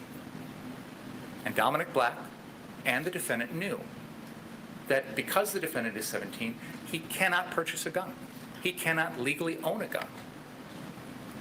And so this was in effect a straw purchase on behalf of Dominic Black, on behalf of the defendant. After the gun is purchased in Ladysmith, Dominic Black and the defendant spent a little time up there at Dominic Black's family's hunting property. And they fire both that AR-15 and one that Dominic Black already had. And the two of them are practicing using their AR-15s at a shooting range that they have on that property. And Mr. Black will tell you some more about that. Then they agreed that that gun would not go home with the defendant to his home in Antioch, Illinois. It would stay here in Kenosha at the residence of Dominic Black's stepfather in a locked gun case. And in fact, after the two of them returned from Ladysmith in early May of 2020, the gun stayed at that residence here in Kenosha until the day of August 25th, 2020. On the night leading up to August 25th, that Monday night, the defendant stayed over at Mr. Black's residence here in Kenosha. And the two of them decided on that next day, Tuesday, August 25th, that they would do something about what was going on in Kenosha. So at one point earlier in the day, they come down here. They work on cleaning up some graffiti on some buildings here downtown. Then they decide they want to come back later that night and protect a local business, a business called Car Source, which is located at 59th and Sheridan. Now, as I talked to you a little bit about yesterday, Car Source actually has 3 locations very close in this downtown area. One of them was on the east side of Sheridan Road at 58th and Sheridan. And either on Sunday or Monday night, I think it was on Monday night, August 24th, that entire property was pretty much destroyed. There were multiple cars in the parking lot that were set fire and completely burned out. The building itself was damaged as well. Right across the street from there is another Car Source location that also sold used cars. And some of those cars had been damaged on the night of Monday, August 24th. So on Tuesday, when the defendant and Mr. Black are out and about, they encounter one of the owners of Car Source. And they talk to him about protecting their 59th Street location that night. And there's some discussion about that. In the afternoon, Mr. Black and the defendant go out to Jelinski's out on Highway 31, Green Bay Road. And they acquire straps so that they can sling those guns around themselves when they come back to the downtown area that night. And eventually, later that evening, they return. They meet up with some other folks that are interested in protecting Car Source. Originally, they start out at 63rd Street Car Source, which is the third and final Car Source location. But then they agree, we're going to go to the 59th Street, 59th and Sheridan location, and protect that location to make sure no one damages the cars, no one damages the property. And I want to be clear, there's nothing wrong with that. Protecting that property is entirely lawful, totally understandable, and it's something that many people here in Kenosha did. And there's a group of people, including the defendant and Dominic Black, that take up positions at 59th Street. Some of them, like the defendant, are on the ground in the parking lot, where as people are walking by on the street, they're having interactions with these people. Dominic Black will testify he took up a position on the roof. He did that because he didn't want to be on the ground, close to where other folks were, close to where potential issues might arise. He wanted to stay a little bit removed from all of that. Didn't want to get directly involved in it. You will hear and see videos of a sequence of events going on around Kenosha that night. The evening begins with large-scale protests, large-scale, no other way to put it, rioting that's occurring right outside these windows, right in front of the courthouse here at Civic Center Park. There is a crowd of police that have lined up to protect this building, to protect the public safety building, which is right next door. And there are a large number of protesters that are agitating. They are screaming at the police. They are throwing projectiles. Police are shooting rubber bullets, tear gas, etc. It is a very volatile situation at Civic Center Park. All of that footage we're going to be watching here in a Now, little that's bit. at 56th and Sheridan, At the about first 3 break, blocks north so of the Car Source, where the Stay defendant tuned was. for that. But as the evening goes on, Because I was there police from the decide first, to within move 45 the line minutes to of an hour of protesters Jacob Lake Beach side. south on Sheridan. And eventually, they pass the Car Source at 59th and Sheridan. The police establish a line at 60th and Sheridan, 1 block south. Now, as that process is going on, many of these protesters pass by the defendant and the people that he's with at 59th Street. Words are exchanged. There is confrontation. There is a little bit of hostility. No one is hurt. No one fires a gun. No one is injured. But clearly there's antagonism. It is clear that this is a crowd that is not on the same side as the defendant, that does not see him as an ally, does not see him and his group as someone that they identify with. And as I said, there is a hostile exchange there for a while. In fact, at one point, members of the crowd pull one of the dumpsters from the property out into the street and attempt to start it on fire. And some of the other folks that are there with the defendant go out and put the fire out and have some very harsh interactions with those people in the street. I believe the evidence will show that it is this process that demonstrated for the defendant that this is a crowd that is not a safe crowd to be in. This is a crowd that does not view him as an ally. This is a crowd that if he ventures out into it, there could be problems. Now, once the police pass by and the protesters are pushed down south of 60th, I believe the evidence will show that the car source that the defendant is stationed at is no longer in danger.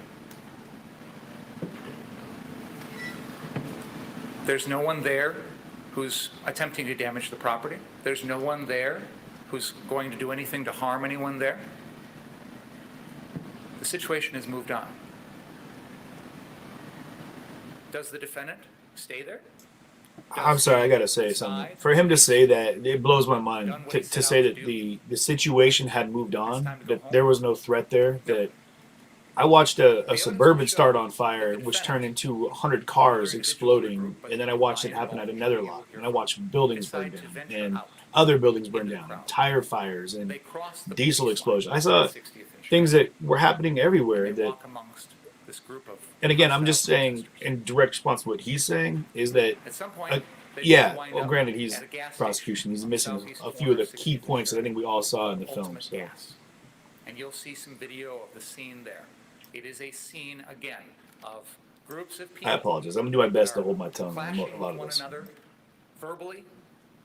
There's some shoving going on. And in the midst of this is Joseph Rosenbaum.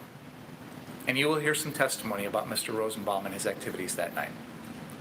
Mr. Rosenbaum had been discharged from the hospital that very day and had come back to his home of Kenosha, had met up with his girlfriend, Carrie Ann Swart. He couldn't stay with her, so he left her and came downtown and got caught up in the midst of these protests. You will see him on videos. You will see photographs of him as he's walking around. He is carrying a plastic bag. Part of that plastic bag is clear and see-through. It has a string, white string, drawstring to it. It is the type of bag, I believe the evidence will show, that you get at the hospital when you're asked to put all of your personal possessions in a bag. Your shoes, your watch, your phone, your jewelry, etc. That's the type of bag it is. And I believe the evidence will show that he was carrying it around most of that evening. And at various points, the evidence will show that Mr. Rosenbaum is agitating. Is anybody going to address why he was in the hospital? He is using obscenities. He is essentially daring people to respond. In fact, at Ultimate Gas, I believe the evidence will show that he actually gets right up in the face of armed people who are similarly armed as the defendant, who have similar AR-15 type rifles on. And he is literally confronting them in their faces. None of those folks shoot him. They push him away. He's 5'3", by the way, 150 pounds. They push him away. No one appears to take him as a serious danger. The defendant is at the Ultimate Gas Station during part of this, so is Ryan Balch. I believe Mr. Balch will testify that there was an understanding that when we cross south of 60th, we stay together. We try not to intervene in anything. But if we get separated, head back to 59th Street, where our original group is. Mr. Balch does. The defendant attempts to. He comes up to the police line. They won't let him pass. He says, "I work at that business," and points to 59th Street. And again, they won't let him directly through the line. Now, I believe the evidence will show that he could have easily gone a block in either direction if he really wanted to go back, but he turns away from the police line, returns to the Ultimate Gas Station. And a few minutes later, we see him on the video of a man by the name of Corey Elijah, who will testify very shortly here in this trial. Mr. Corey Elijah was one of these people out on the streets who was Facebook live streaming the events of that night. And he catches the defendant passing right in front of him with a fire extinguisher. The gun still slung around his body, strapped to his body. And Corey Elijah will testify, this caught his attention. Where's he going with this fire extinguisher? And so Corey Elijah decides to follow with his video, recording the entire way. And we will show you that video. You will see that as Corey Elijah leaves the Ultimate gas station at 60th and Sheridan and heads south, he passes by the defendant, who by this point is walking, holding a fire extinguisher in his hand, all by himself.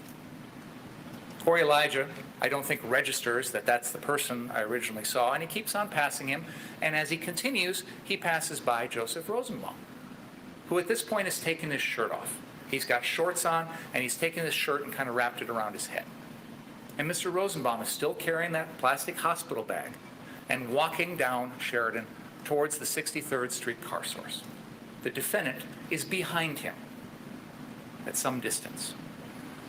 As they get down to the 6200 into the 6300 block of Sheridan Road, that Again, block I on the don't west know side why of I Sheridan wasn't has a subpoenaed. house right at the corner of 62nd and Sheridan. I gave pretty And then extensive on the testimony, south end of that block, the south half, on- is the car source lot. You will hear testimony from So I gave someone pretty from the extensive FBI who was up in the interviews plane that to night, taking the video. DA, And we will prosecution, show you and the video. defense It is over an the course of the infrared last video, year. which means it picks up heat. So I'm pretty sure This is that at they nighttime, might so have regular just cameras, especially from an airplane, my aren't going to be able to see testimony everything. might be pulled up So the without me infrared needing to helps actually us be to see there. in the dark. I don't know. The video picks up Mr. Rosenbaum. It is quite clear to see him because he is a white blob. Infrared picks up heat. He doesn't have his shirt on. So the cloth of a shirt would help conceal some of that heat, but when you don't have your shirt on, that heat radiates, and the infrared picks it up more clearly. So he's very easy to see in the video as a white dot. You see him running towards the 63rd car source. And behind him, running in the same direction, following him, is the defendant. As they get to the 63rd Street car source, there are some cars on the north side of that lot. Mr. Rosenbaum peels off behind those cars, and the defendant stops on the other side of those cars and turns towards Mr. Rosenbaum. Now, obviously, in an infrared video from a plane overhead, we don't know exactly what was going on at that very moment. We don't know what words were said. But what's clear is whatever that confrontation that was initiated by the defendant started, it caused Mr. Rosenbaum to come around the cars and start running after the defendant.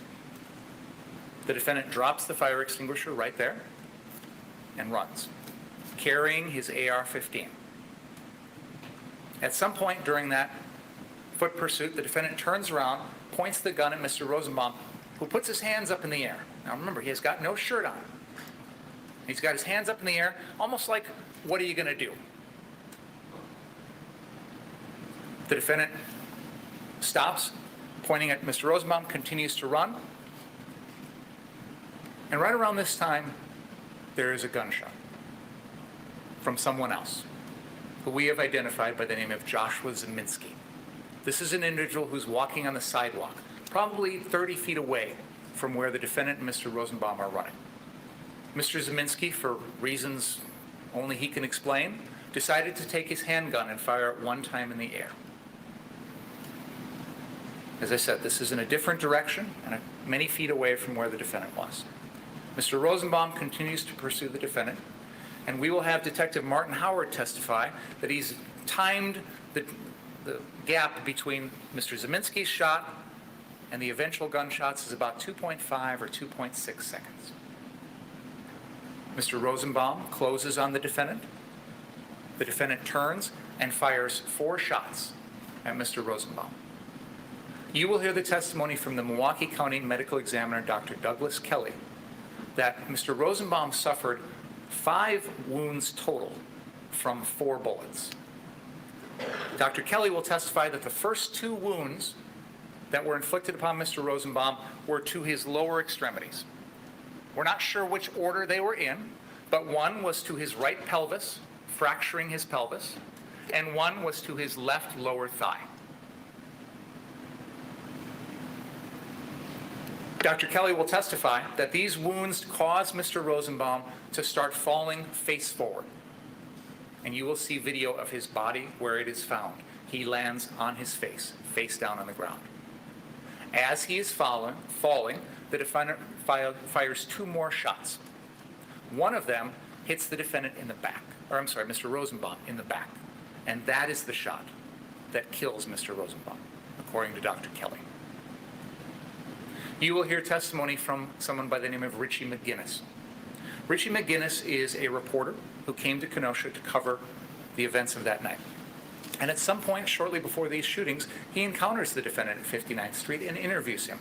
He talks to the defendant and then follows the defendant down Sheridan Road and is right behind the defendant as these shootings are occurring. In fact, he is in the car source lot. He is behind Mr. Rosenbaum when Mr. Rosenbaum is shot. And Mr. McGinnis will testify that one of those rounds came close to him, which is the basis for the count that we've alleged that Mr. McGinnis was recklessly harmed or placed in danger by the defendant. Mr. McGinnis will testify that when he saw Joseph Rosenbaum shot,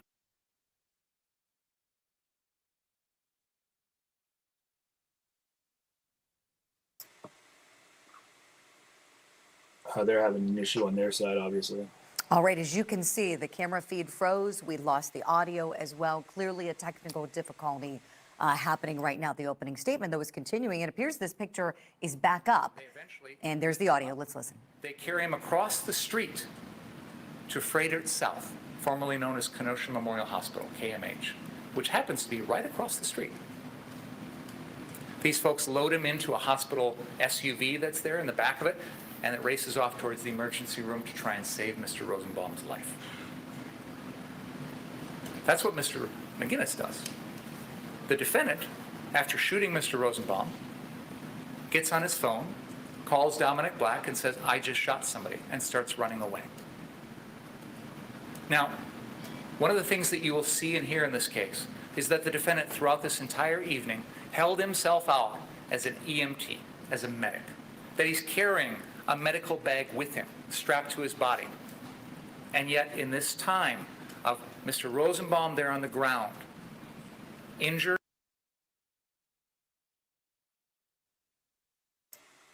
They're on that technology tip just like me, apparently. Lynn Green, though, yes, they are. And yes, I am. And I'm praying to God that it won't go any other way but peaceful. Lakowski. Jason Lakowski is similarly armed. He's a former...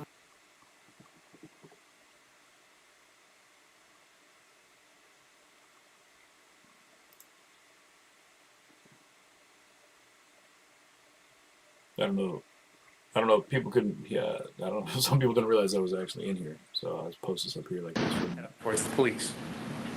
So the defendant starts running north on Sheridan. The crowd starts yelling, "That guy, the defendant, just shot somebody," because that's all the knowledge they have at that point. And it's true. So they begin to chase after him. They clearly believe he's an active shooter, and they try and stop him.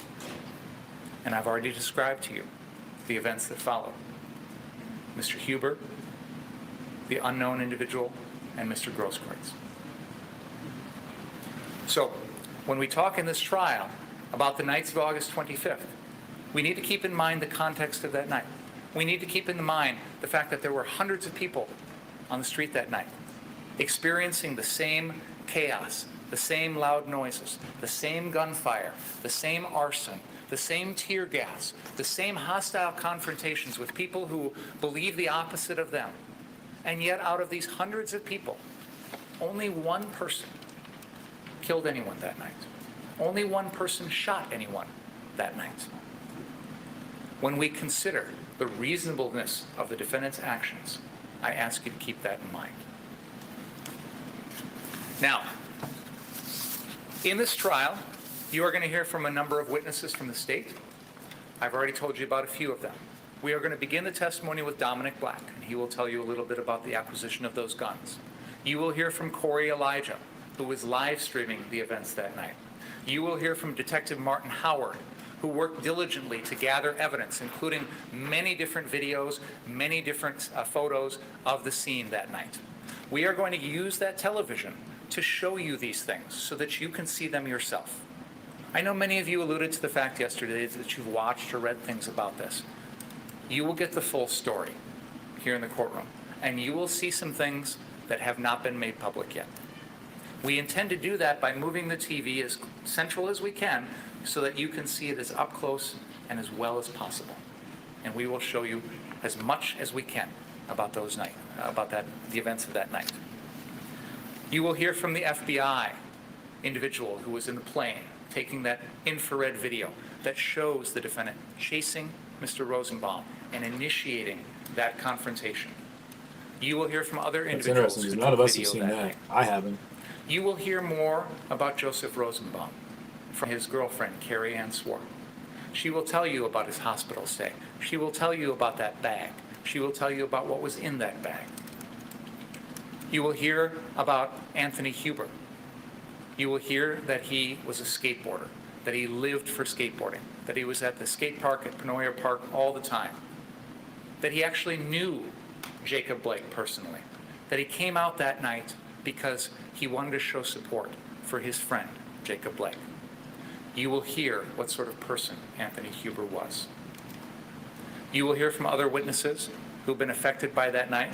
You will hear from law enforcement witnesses who did a lot of investigative work to assemble all of the evidence against the defendant in this case. And you will hear from Dr. Douglas Kelly, who will testify regarding the cause of death of Anthony Huber, the gunshot wound to the chest. And you will hear that the shot that killed Joseph Rosenbaum was a shot to the back. And based on all of that evidence, I think you will agree with me that the defendant is guilty of all of these charges. Thank you. Thank you, Mr. Bingham. Let's take about a 10-minute break. Please don't talk about the case during the break. So we are going to talk about the case during the break. I hope that's all right. There we see the prosecution finishing their opening statement. This is opening day in the trial against that. Turn this way. Actually, I'm gonna go ahead and mute that for a minute here. I have some. We have 10 minutes. All right. So what are we looking at? 8:55 right now. Yeah. So this for me is already incredibly frustrating. And I get it. I get it. The prosecution's defend their job is to paint the best picture possible about the illegitimacy of Kyle's presence, what he was doing there, the whole nine. So that being said, I think it's a safe assessment, that you're not going to hear all the facts and details. Much like defense is going to paint a very different picture, and they're going to mention a lot of things that weren't mentioned in this opening statement. While this is happening, though, I want to go ahead and see about pulling up this. Let's see. What do we got here?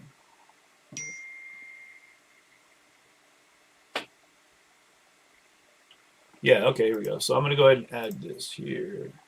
And we might be having an issue with the audio, though. So this was about an hour before. There should be audio, but apparently there's not. I'm going to go ahead and take that out while the audio is fixed.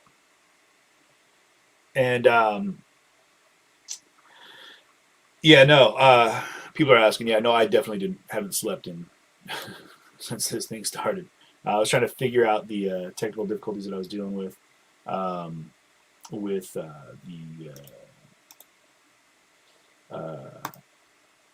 sorry, here we go. This was all right. So I'm going to show you guys. This is how it all started. This is out in front of the. Okay, hold on one second here. So I just got to Andrew and I just pulled into town actually in this situation right now. So this was. Let me pull this over here, and go full screen. All right, cool. So let me go ahead and pull this up for you guys real fast. I'm gonna get this figured out, guys. I got you. I got you dialed in here.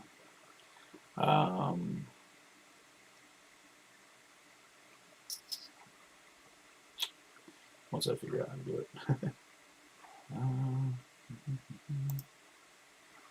No.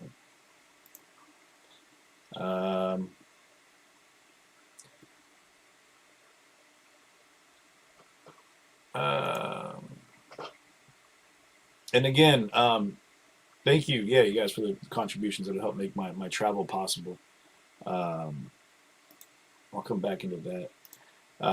Share screen, here we go. And let's do this real fast. And add a stream, here we go, cool.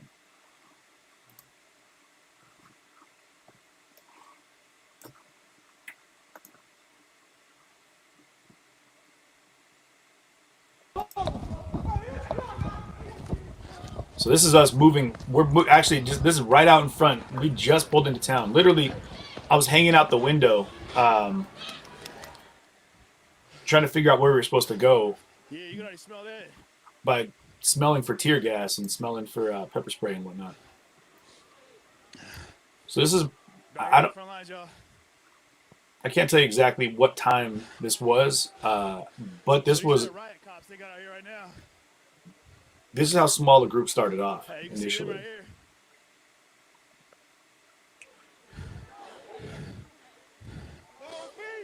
So this is the sheriff's right here is what we're looking at. You could tell they were just wildly underprepared for what was about to happen. This was just after Jacob Blake was shot. We were in Chicago. We got a call You guys can see really clearly what they got that going over here. Jacob Blake had been shot. He's all geared up. You're good. And so we made our way Right down now, we're in here front of, what's this, the 5th precinct? What to is this? Kenosha It's a police station. Hey, you know what precinct this is? police station. Been the same question too. Do y'all know why people are out here? No, seriously. They gonna act I'm just stupid. here to talk. They gonna I'm act actually here to stupid. talk. I appreciate that. I did the same shit too. My fault. No, you're My good, fault. you're good. I'll hold it, man. You're good. Otherwise, it's too far away. Do y'all know why people are out here? No, seriously. That's the sergeant right there. That's the sergeant. That's one of the sergeants. So you a sergeant? We're just asking, do y'all know why people are here? Nobody got a response? You don't have a response? You don't have a response?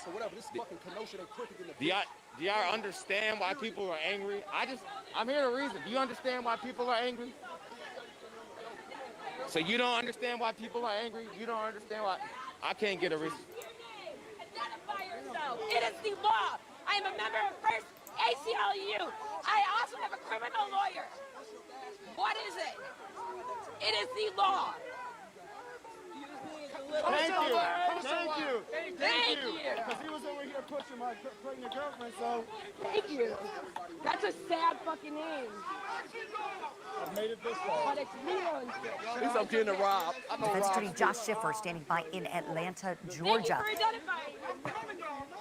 I'll walk this line for a minute, y'all. Thank you. You're good. It's gonna be hell. I'm gonna get the peace for y'all. But I need someone on the other side to do the same. I'm protesting, but I'm also gonna try to keep the peace for y'all. So this, like I said, this is how it all started off. Like I said, there was a small group. I am asking you to identify. There were some rocks that were being thrown. It jumped in pretty quick. Listen, y'all need to stop throwing shit because I am one of the ones identifying each of these motherfuckers who are hiding their names. And Okay, but yeah, my let me. question is this. Why was the tow truck person who towed the victim's vehicle at the golf course on Washington Road and 22nd Avenue talking to undercover cops, detectives, and police This is officers in the dark? how the riot started. I tell you why they put something in this car. They gonna make up This is where it all began right They here. was So talking over there. They're not making In up the any dark. lies. Out here from the jump, yeah? They popping tear gas on you already? Oh, you ain't trying to talk? That's all right. so Hey, we're down in Kenosha, Wisconsin. I'm gonna move forward a little bit here because I know we don't have a ton of time. But like I said, this was right when it started. Like we had just pulled into Kenosha, and I'm not showing anyone video to make it about anything. This is just right after we got into Kenosha. So the bear with me for a minute here. But you can see how small it started before it turned into a full-blown riot. We're down in Kenosha right now where the police shot a man 7 times in the back. And we didn't know while he was anything getting into a about what was car going after an on. altercation. He was trying to drive away, apparently. I don't know the details that led up to it. But things, like I said, they cracked off right These are about here. lethal rounds you got here. We've seen these plenty of times before. And they're pushing back right then over things here. turned up. Everybody's right in their face. They're getting shoved back right now. This crowd is getting extra hyped up right now. There's Andrew. Hey, they're pushing them back. What was crazy is they were physically like grabbing the police shields and shoving them back to the police, like back into the police station, which is very different than what I've seen in the protests. There you go. Turn around this way. You're good. There's another one right there. Watch out over there. Over the backside. There it is, right there. You getting high? Hey, watch your lobs. They're gonna come in right here. Come here.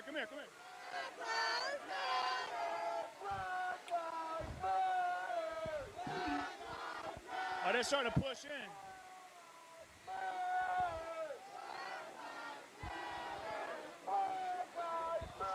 Like I said, it escalated from here. A minute later, an ammonia bomb blew up over my head.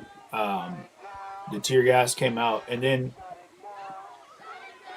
this was all in motion. Just to be clear, like this wasn't just people that were like out fighting for any one particular thing. Like this was like Jacob Blake's family and friends, people that were there because of their emotional attachment, obviously, to what had just happened. So this is how it started. And then we have plenty of footage that we'll run through as we keep going that you'll be able to see how things went. And then, like I said, the jury has to make the decision as to whether or not Kyle's guilty for these shootings. But I just want to give you a full scale of idea of how things went leading up to it. Let me know in the comments. I know that it's a little choppy on the mic, but I want to make sure I can hear me. What's up, man? Hey, did the man they shot, did he die? Yeah, I heard he died. Okay, See, this is where we didn't even know if Jacob Blake was alive or not. So yeah, they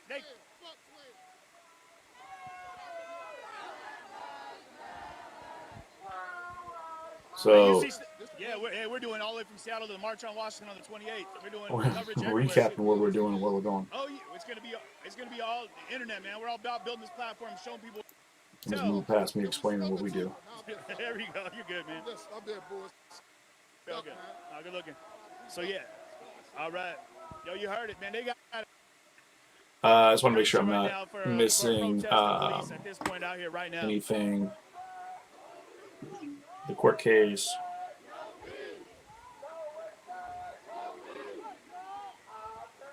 Right now. Hey, share that stream, y'all. This is so anyway, one of those epicenter, one of those spark points where this things is are going to go ahead and take that next step. Like I said, this is just came from Georgetown Memorial where things were peaceful and calm. Things slowed down. We came from a rally in St. Paul. Things slowed down. And then it takes something to happen like this. It sparks everything out. Hey, how are you? My daughter been keeping in contact. He died. He died? Okay, so this is where we got. He died. We got some bad information about what happened with Jacob Blake.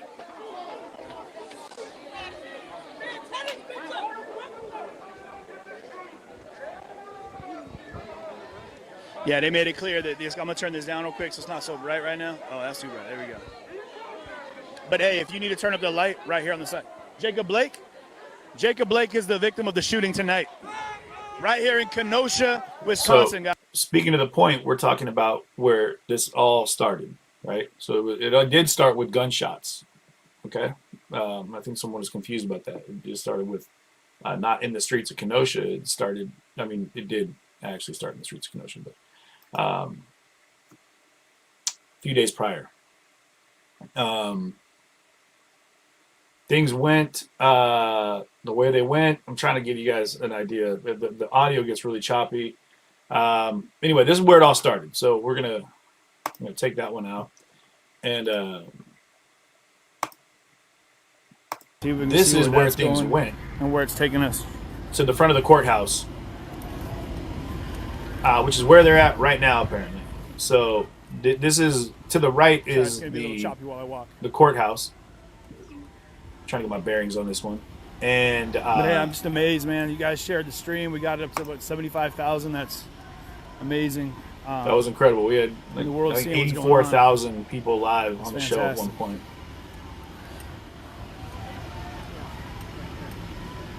Yeah, I'm working on it. So they made all those warnings about staying out of the street, getting off the median, and everybody. Sorry. Man, if you guys can't, Now we're looking you probably at it. can't see what I'm seeing, but entirely. But there's quite a few people in this crowd that are armed, handguns, shotguns, long rifles. But now we've made our way to this group, and then if you look off in the distance, an equally as large crowd in the back there is marching, and it looks like they're coming down here to meet up with this group here.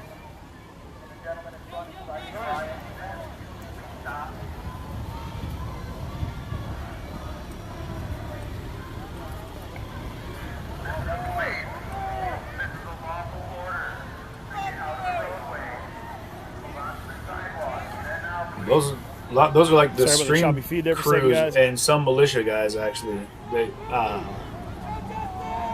that's all. Those are mostly all militia guys that were just crossing the street right there.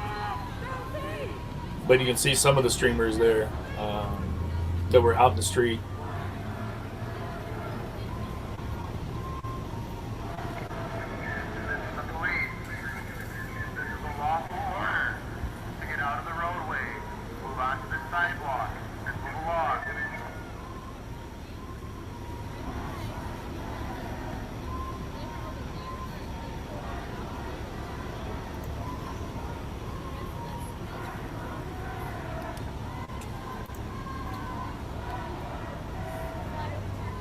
But guys, just so you know, we're just taking a quick 10-minute break from the trial. You can smell the judge. accelerants in the air, man. I don't know what that is or where it's happening, but you can smell lighter fluid.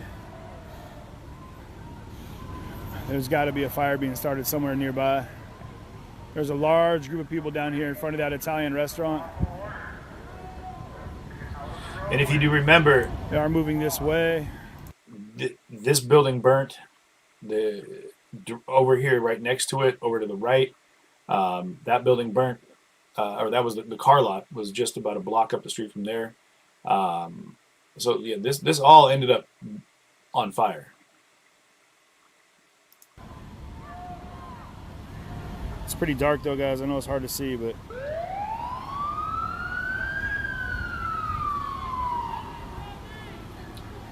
But the crowd had grown. You can see. Okay, now keep in mind that's a good question. I don't know why the they're number of pushing people into that the started city. off. You know, I mean, it seems like the 100 best people place at the for most.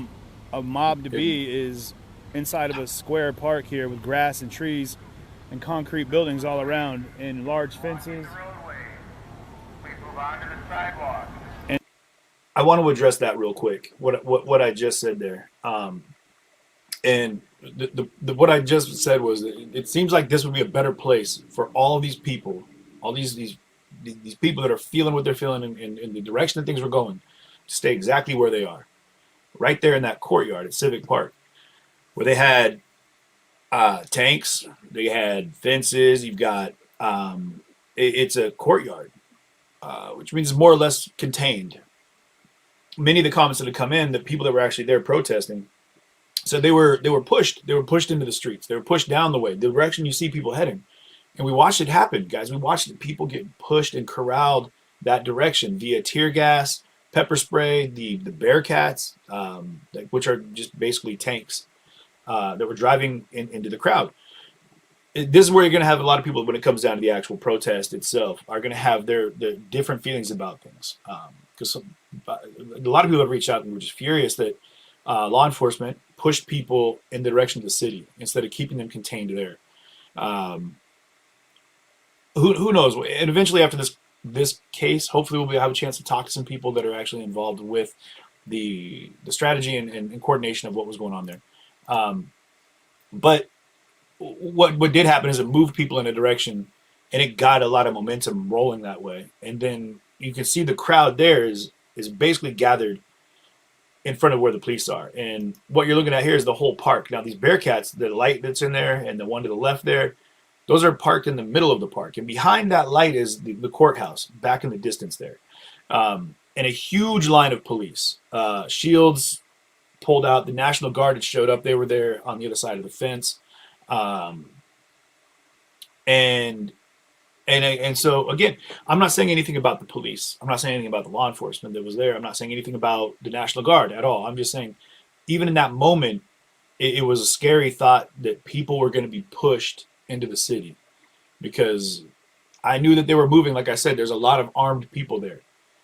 We were talking about that initially. There was a lot of armed people there, handguns, shotguns, long rifles, that were dressed in militia gear that looks a lot like the law enforcement that's pushing them that direction, which set a stage for there to be a clash out in that street between these people that more or less represented, aesthetically, the same people that were being protested against, based off the crowd you're seeing right here. So just want to make sure you guys know that, I'm just talking about what happened leading up to things. So the police have swung around the side there.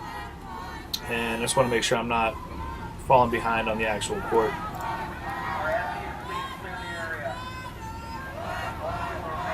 Yeah. They're still on a break, so we're doing okay. But again, share the stream, guys. Share it to your friends groups, whatever you have going. I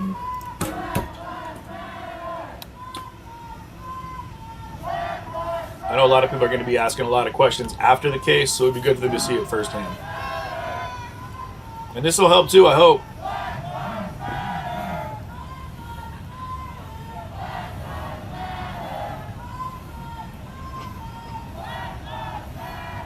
See in the distance up here, I'm not sure how you can see it on your screens, but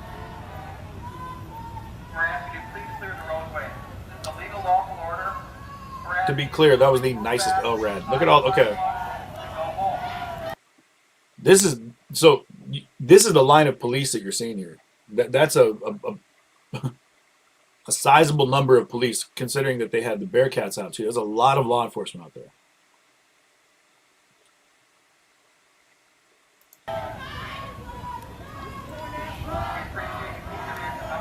No decisions were made. No, like I said, they're just taking a 10-minute recess right now. Well, taking a little bit longer than 10 minutes, but.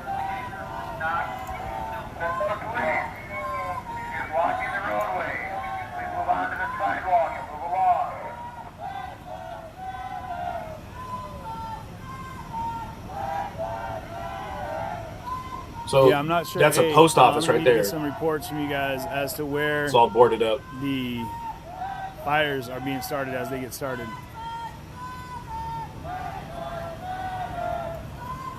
You getting mean mugged, man. What's that all about? So I was just saying that I was looking for people to tell me where the fires were starting, because they were already being lit at this point. You get guys in the journalism. It's almost funny. You can tell they got kind of like angle envy, if you will. You guys can quote me on that one. When you get a good angle on things.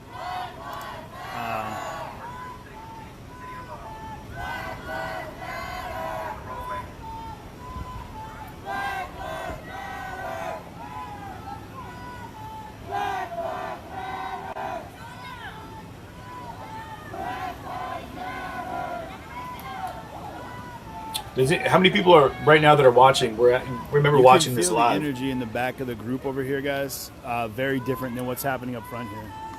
That is where you're going to find your problems, is back there. Not because they're straggling, but because it feels like there's some intent.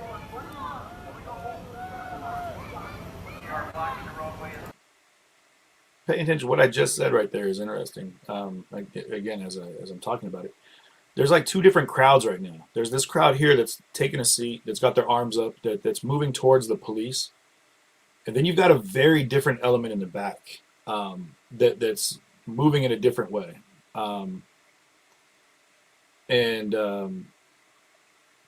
Sorry, my videos jump around a little bit for some reason. I apologize, but.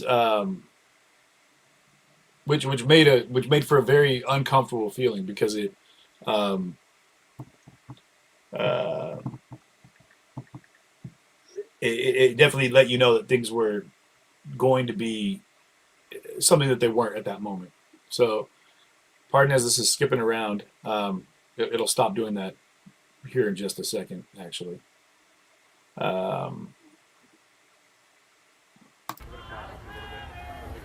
But you can see that this is the car lot as it, you know,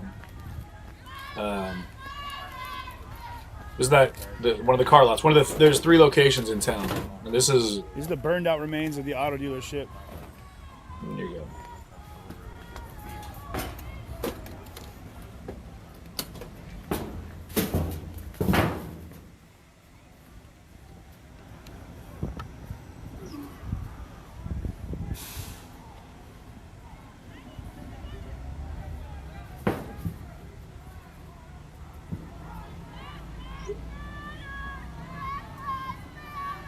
Can't really see it, but on the roof of that building back there, there's armed men. Okay, keep that in mind. So on the roof of that building, you can see these guys walking around, and these are militia that are armed with rifles that are up there. I don't know if they're protecting that business or just the neighborhood in general. But they've pushed everybody now back away from that park. I don't know where they plan on putting everybody at this point. Like if they're just gonna make their way into the city now. There's Lakota, Keep going. who filmed everything. So I can't say Lakota's last name. I apologize, Lakota. So okay, we're gonna jump over here to this next. This next clip we're gonna watch is just before the shooting, so let's I'm gonna add this in here real fast. So just so you know, right there, that gas station. This is where it all started off. This is where Rosenbaum was having words with Kyle, and everyone else in the militia group. This is where things really started sparking off. There's a dumpster that was being lit on fire, but there's a lot of guns. To be very clear, a lot of guns there at this point, and so this is where the militia. And hopefully this part of the footage you'll be able to see it, but I'm going to let you guys watch this for a minute.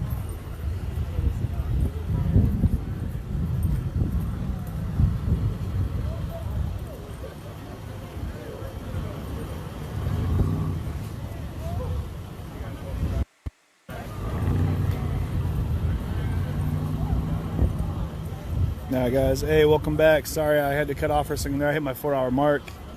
Go ahead and re-like and share the stream again. Much appreciated. We're going to settle in for a long night here, y'all.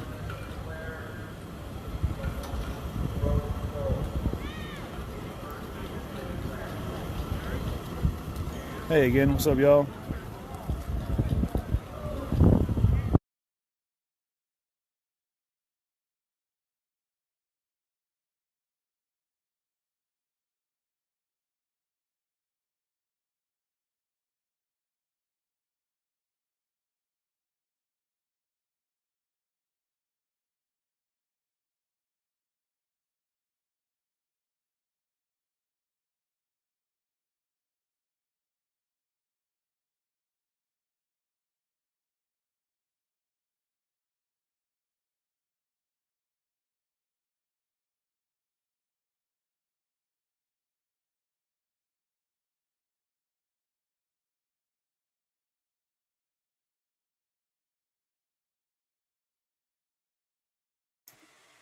Just a moment here. The judge is coming back in. I'm going to go ahead and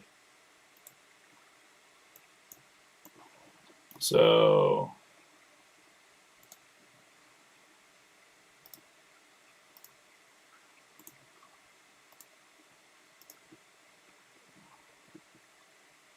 at the ultimate guess and we're back. of Mr. Rosenbaum having to be restrained. The fourth is a still photograph. Go and share the stream out again, guys. Appreciate Mr. it. Rosenbaum walking down the street after arming himself with the chain. The fifth is a picture of Joseph Rosenbaum taken from the video at the Ultimate gas station of him and Mr. Zeminski. The 6th photograph is once again a picture taken by Nathan DeBrune of Joshua Zeminski and Joseph Okay, so let me turn this one over. Sorry, I apologize. Rosenbaum starting a fire at the trailer. And in that one, Mr. Rosenbaum is wearing a blue mask. Number 7 is a picture from the Ultimate gas station taken from a video of somebody who's commonly been referred to in this as Yellow Pants Man. Kelly and Joshua Zeminski, showing Joshua Zeminski armed with the weapon that was the first weapon fired at car source number 3. Number 8 is a picture for identification of Richie McGinnis. Number 8 is a picture of how Richie McGinnis was dressed that evening so he can be identified in the videos. Number 9 is Gage Groskwitz and his backpack taken from a video that has been agreed to be introduced into evidence. Number 10 is a still photograph of Gage Groskwitz running down Sheridan Road towards my client, arming himself. You can see him pulling the gun out of his back waistband. Number 11 is a still photograph of Anthony Huber holding his skateboard. And then number 12 is a picture of Anthony Huber holding his skateboard, so you can see the whole skateboard, but dressed the same way as it is in number 11. Number 13 is Anthony Huber holding Mr. Rosenbaum back at the confrontation at Ultimate. Number 14 is the photograph of Jump Kick Man, the non-complaining witness, kicking my client in the head. 15 are 2 close-up photographs taken from that of the shoes of Jump Kick Man. 16 is a photograph of So he's walking through 11:40 photos that he's p.m. going to show. when Kyle Rittenhouse So the defense is going hasn't out done their opening statement with yet. Mr. Balch, and he's confronted by Yellow Pants Man and 3 other armed individuals that evening. And those photographs are blown up in 17, showing one individual with a noose, the other individual with rocks in each hand, and the other one a picture of the individual in the blue shirt armed. 18 is a video where Mr. Rittenhouse tried to return to the 59th Street car source and was stopped by law enforcement and the Bearcats. Number 19 is a still photograph taken from Mr. Rittenhouse at Ultimate as he's leaving with the fire extinguisher, his medical pack, and his gun heading towards car source 3. 20 is the video, what's called the infrared video, with Kelly Zeminski, Joshua Zeminski, Rosenbaum, my client, and Richie McGinnis circled and identified. 11:48 is a still photograph of Mr. Zeminski's arm in the air firing the first weapon, the first shot. 22 is that same photograph from the video, same video, a photo just a couple of seconds later with 2 circles, one identifying Mr. Rosenbaum in yellow and another one showing Mr. Zeminski with his arm raised firing. 23 is a video taken from, and I always forget this gentleman's name. You mean Jump Kick Man isn't going to be the guy's real name? Zanin from 63rd Street, right west of Sheridan, which forms the south edge of car source, and that's what Kyle was running to. There's approximately 100 people there bashing all the car windows, in there with pipes, bats, things like that, jumping on the cars. and you hear the first shot, which is Zeminski's, and people kind of stop a little bit, and then you see Kyle, you hear the next shot, and all of those people start taking off from car source. 24 is the video where Kyle begins leaving car source 3 after the shooting, and on that video you hear somebody who's been identified as Kelly Zeminski yelling, "Get him, kill him," things like that. He just shot him. 25 is Gage Groskwitz's video where he runs up to Kyle. It's about 7 seconds. Runs up to him as he's running down Sheridan. At that point, Mr. Groskowitz is unarmed. He asked Kyle what he did. Kyle said, "I'm going to turn myself into the police. I had to." Photograph 26 is for BG on the screen. Photograph of an unidentified individual in a white sleeveless, or what's commonly referred to as a wife beater shirt, hitting Mr. Rittenhouse in the head, Could've just said knocking tank his top. cap off. And then right after that, you see the next photograph from that video of circled Mr. Huber picking up after a skateboard, which he had used to strike my client in the head. The next photograph is a still photograph of an individual running up to Kyle as he's on the ground. There are several individuals in that photograph. One of those individuals being Jump Kick Man approaching from Kyle's right. And the next photograph is him Couldn't have got that guy's name, kicking seriously? Kyle in the head. 30 is the picture of the close-up of that and the shoes. 31 is a photograph of Mr. Huber striking Kyle Rittenhouse in the head with his skateboard, held by the trucks in his right hand. Held what? The trucks of the skateboard. You know, do I look like I skateboard? They're called trucks. Okay, the wheels, to me they're wheels. Fine. The wheels with his right hand. Now the judge while hasn't he's figured out, that's grabbing good. Kyle's gun, his bare hand, touching Kyle's gun with his left hand. The next photograph is depicting Jump Kick Man getting up from the ground. Mr. I can't take Huber that serious. with his hand once again on the gun going forward and still having his skateboard. 33 is a close-up of that photo. 34 is, you can see the strap on Mr. Rittenhouse's gun being pulled taut. Mr. Groskowitz running into the frame from the right of the frame. Next is Gage Groskowitz standing in front of Kyle Rittenhouse with his hands up. Kyle does not shoot. Next, Gage Groskowitz lunges forward with his right hand pointing directly, and that is when the shot is fired.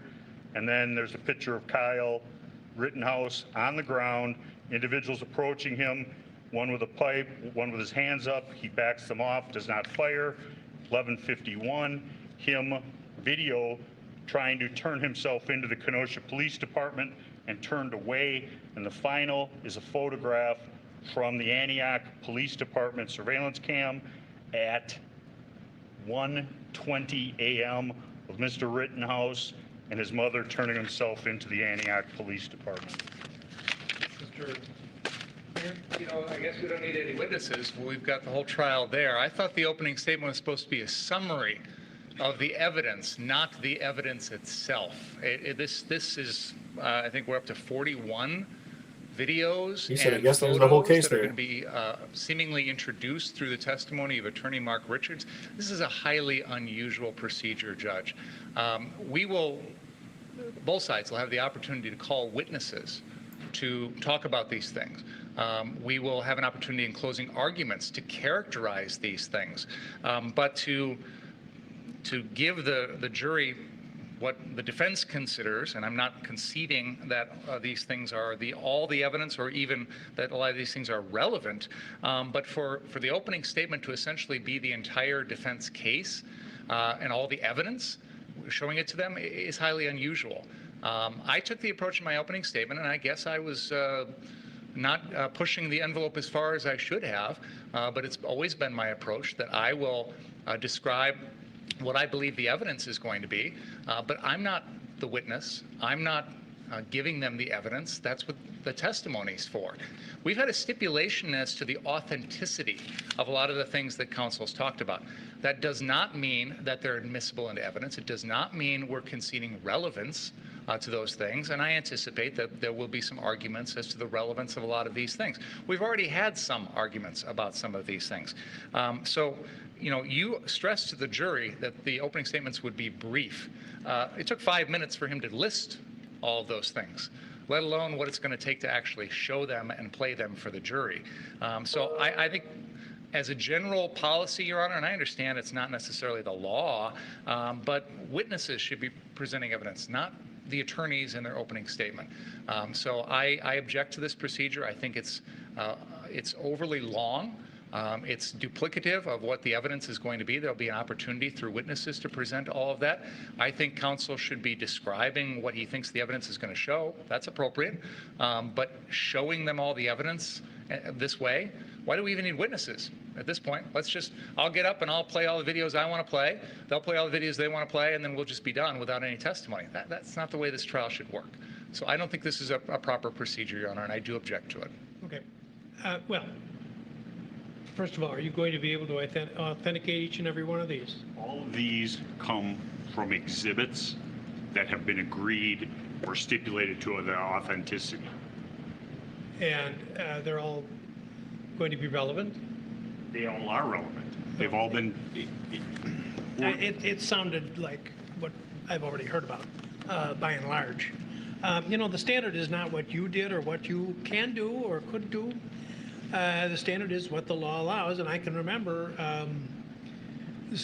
studying this 50 years ago, that this was an acceptable way, with judicial permission, to make an opening statement. We see it more in civil cases than in criminal. It's not customary in criminal cases, but I've seen it done by your office. And I have to say that you're right. This is a record number in terms of the numbers. But on the other hand, there's a large number of crimes being charged and separate acts that are being asserted with respect to both the acts that the state alleges were unlawful and the defendant's claim of self-defense. So given that they do appear all to be relevant and they've been agreed as authentic, then I don't see any reason that I should interfere with his right to make an opening statement. Mr. Binger makes a good point in reinforcing my comment that this is supposed to be brief and informative. So keep it. I don't think I'll be any longer than him, Your Honor. Bless you. All right. Anything else? Yes, bless him. One of the motions in limine I filed, which was not objected to by the defense, is that there be no reference to any pending or prior criminal cases or convictions with regard to Joseph Rosenbaum. The parties are aware, the jury is not, that there was at the time of his death a pending criminal case between Joseph Rosenbaum and his girlfriend, Carrie Ann Swart, and there was a bond condition that prohibited Mr. Rosenbaum from having contact with her. The purpose of my motion in limine, which, as I said earlier, was not objected to by the defense, was we're not going to talk about that. Now, I made a reference in my opening statement to the fact that Mr. Rosenbaum saw Ms. Swart that night and was basically was not allowed to stay with her was not able to stay with her that night, so he left her residence. And I purposely worded it that way, Your Honor, because there are many reasons why someone may not be able to stay at someone's residence. It could be because of a bond condition. It could be for a myriad of other reasons. It's my understanding from an off-the-record discussion with counsel that he intends to go into this. He believes I've opened the door to it. I wanted a pretrial ruling from the court on this issue. We got one. And I'm now raising it because if it's going to be mentioned in the opening statement, I think this is the time to address this issue rather than in the middle of an opening statement. So I'm bringing it back up again. I do not believe that my statement opened the door to it. And frankly, my statement is not evidence. So I don't know that it can really open the door anyway. But by and large, I was very careful in the way I worded that. And I don't think it opened the door. I don't think, regardless, this is a relevant issue for this trial. Mr. Rosenbaum's conduct with regard to Ms. Swart has nothing to do with what was going on the street that night. So it is completely irrelevant, and I would ask that the court reaffirm its prior ruling on my motion in limine. Your Honor. Was that the Wait, defense's he can't go and entire say opening statement? He was at the house Was and just he couldn't stay reciting there what they were gonna and show? not- Why can't we tell the jury why? Because there was a no contact order. It's not appropriate. He thinks he didn't open the door, but he danced through the door. And he also talked about the hospital, got out of the hospital. He was in a mental hospital. And he's going to put her on the witness stand and we're not going to get to ask that? I mean, that's insane. I was very careful about the word hospital, Your Honor. That wasn't a I believe mental it was hospital actually joke St. either. Luke's in Racine, which is a medical facility. It is not a mental institution. This wasn't Mendota or Winnebago or something along those lines. And frankly, I'm not even 100% certain why he chose to check himself in. But again, whether or not Mr. Rosenbaum needed a new kidney or needed medications for mental illness or was going in to have his blood pressure checked has nothing to do with the events of this night. And frankly, it's just a backdoor way of attacking his character and suggesting to this jury that somehow because there's going to be an allegation from the defense that he had some sort of mental illness that had something to do with his behavior that night. Well, I'd love to hear an expert on that, I guess, if they want to try and present that, and we can go down that line and we can talk about whether mental illness contributed to his behavior. What was his diagnosis? What medications were he on? We could open that door and go all the way through it, but that's a mini trial on an irrelevant issue. And if it's going to come in, there's a way to get it in through an other acts motion, which was never filed by the defense. And I certainly have not opened the door when I talk about the word hospital. This could be COVID treatment. It could be a kidney transfer. It could be anything. It does not open the door. And again, I was very careful in the way I worded that, Your Honor. You know, if I start talking about his medications or I start talking about, you know, seeing a psychiatrist or something like that, that's different. Hospital is a very nebulous term that could mean... I get what he's getting at. Like, we need to look at the case as it happened, and we can't go into the background of every person there and kind of pick that apart to kind of discredit them as to their presence. You know, we're talking about the acts that happened in Kenosha that night, that time. So, too much thought into it. yeah. But I thought that the references or the statements which were attributed to Mr. Rosenbaum were, I just got out of jail today.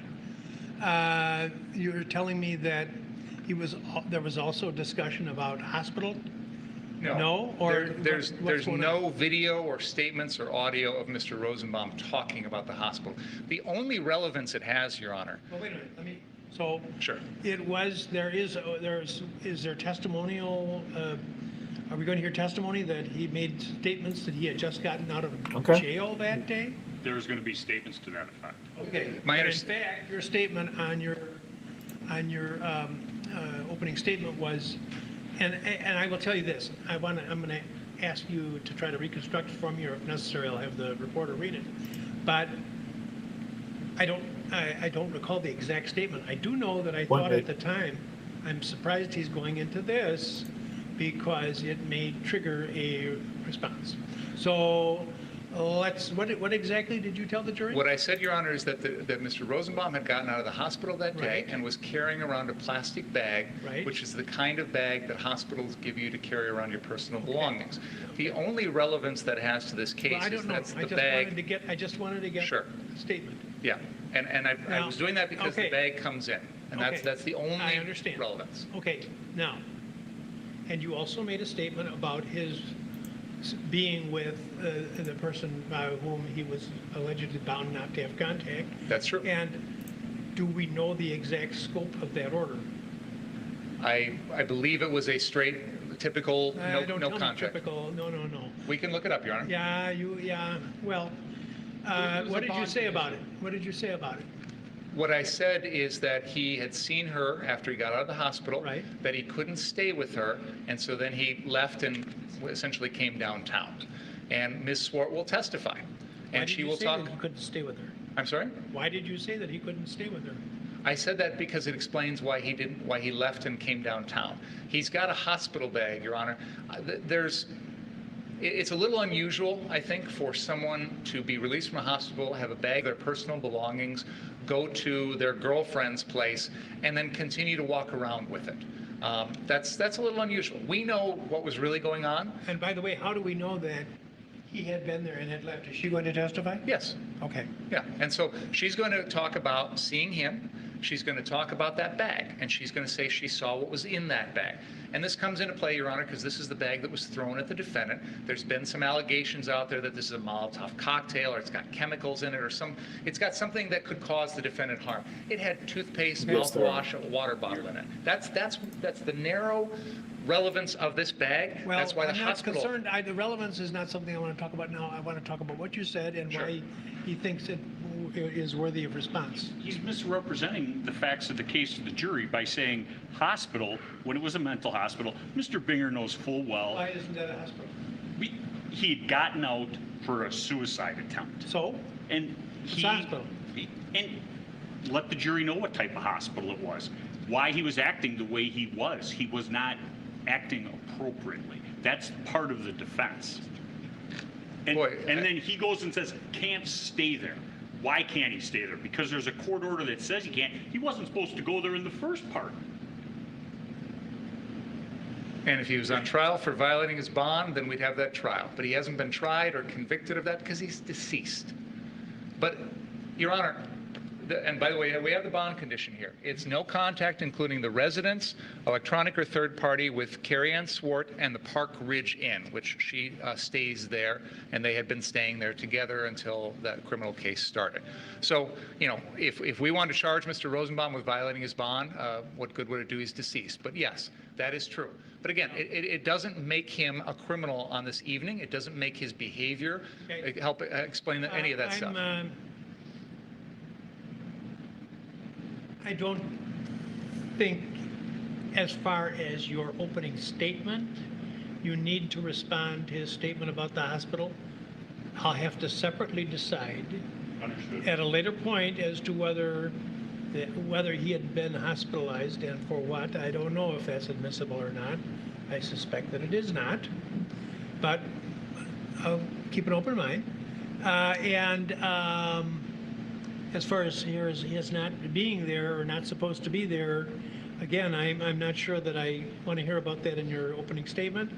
Again, I'll hear you later as to why you think that would be relevant. Just because he's talking about my client traveling here from out of bounds, right. And he's trying to say, oh, he had a good excuse for not being at home. He couldn't stay there that night. Well, the jury should know why he couldn't stay there. Well, I don't know. If he can't stay there, he can't stay there. She could have kicked him out because she didn't like Working through it. his having a hospital bag. I don't know. I'm not sure it's necessarily relevant. He was where he, like the defendant, was not supposed to be, allegedly, and we'll let them play out, but don't talk about those two things in your opening statement. Anything else? No. Okay. So does he start his opening statements now, or who's the judge calling? Hello? Would you come down, please? Yes. Okay. I thought he was about to make a meal order. I'm not kidding. I thought he was about to order a sandwich or something.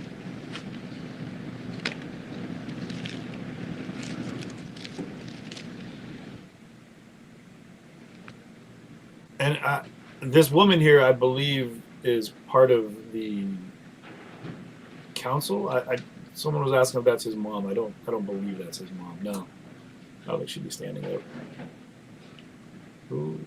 Okay, I think the...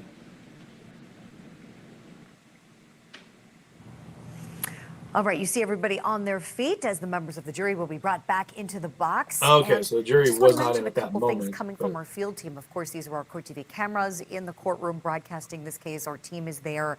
We'll be inside the courtroom and outside providing reporting. And I just got a note from one of our field producers, Joy Lim Nakrin. You see her on the air from time to time as well, doing crime and justice reporting. And she said that in the gallery, when it comes to the family members, now only 4 per individual. So for Kyle Rittenhouse, we understand there are 3 people there right now: his mother, one of his sisters, and a family friend. And the Rosenbaums and the Huber families are permitted to be there. Again, 4 per individual, but they are not at this juncture. And Joy spoke to that head prosecutor, Thomas Binger, who said he does not expect the Rosenbaums or the Huber families to be here. And so not sure if that's just for today or for throughout the duration of the trial. We'll continue to provide you updates, but just wanted to share that with you now.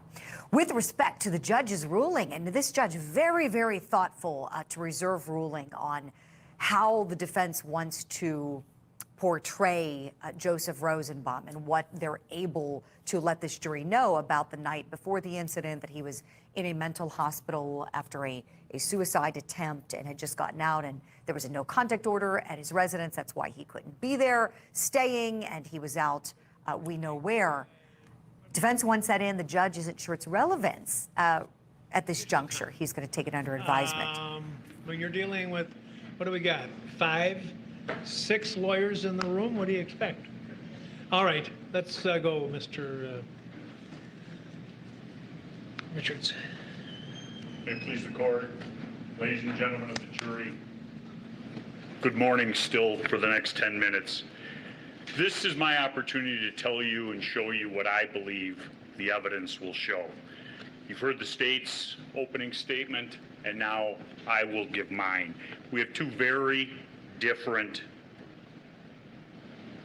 outlooks on the events of August 25th of 2020. Kyle Rittenhouse was present in Kenosha, Wisconsin on the evening of August 24th. He stayed at his friend's residence, Dominic Black. He saw on the live streams and things like that the events of the 24th. He saw car source number 1, as I refer to it, the one that's on the east side of Sheridan Road, burn, all of the automobiles burned, destroyed. He saw the looting going on. He saw the other businesses burnt down. And the next morning, he went down to downtown Kenosha to look at the damage. He stopped and he helped clean up at the old Ruther High School. I think it's called something else now, but when I was around here, it was called Ruther, and before that, Bradford.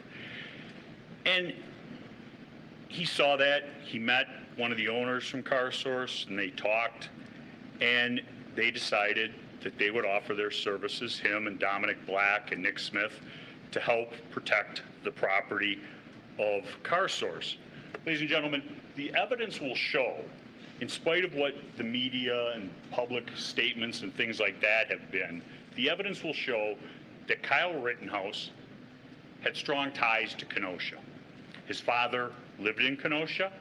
His mother lived in Antioch, Illinois. Kyle worked here in Kenosha County at the Recplex in Pleasant Prairie as a lifeguard. He went downtown to clean up the graffiti. Him and Nick left there, and they decided to come back that evening and help CarSource Lot 2, which is at 59th and Sheridan, and initially CarSource 3 at 60th and Sheridan. And when they were doing that, they met other individuals who had come to town at the urging of websites and things like that, and then just a general, I would say, distaste for the destruction. And those guys from the West Bend area, Ryan Balch, Lukowski, Joanne Fiedler, agreed that they would all help protect the CarSource lots. And initially, they went to the lot at 59th early in the evening. And what will end up being, you will see the events of that night unfold in video and still photographs. But ultimately, what this case will come down to, it isn't a whodunit, when did it happen, or anything like that. It is, was Kyle Rittenhouse's actions privileged under the law of self-defense? That is, that the defendant believed that there was an actual or imminent unlawful interference with his person, The defendant believed that the amount of force which he used or threatened to use was necessary to prevent or terminate the interference, and that his belief was reasonable. You as jurors will end up looking at it from the standpoint of a 17-year-old under the circumstances as they existed on August 25th of 2020. And Mr. Binger makes a big thing out of Kyle Rittenhouse was the only person who shot somebody that evening. True. Mr. Rittenhouse was the only person who was chased by Joseph Rosenbaum that evening. This is Joseph Rosenbaum. And what's important in this photograph is, one, it will allow you to identify him throughout the course of trial. Notice the belt, the baggy, lengthy jeans, and there will be a fair amount of testimony, I'm sure, regarding the maroon shirt. He's obviously currently wearing it. Mr. Rosenbaum was at a location, and Mr. Rosenbaum had, along with other individuals, started a dumpster on fire. And when somebody put that dumpster that was very close to a gas station out, Mr. Rosenbaum became enraged. I'm going to go back. Does the sound on?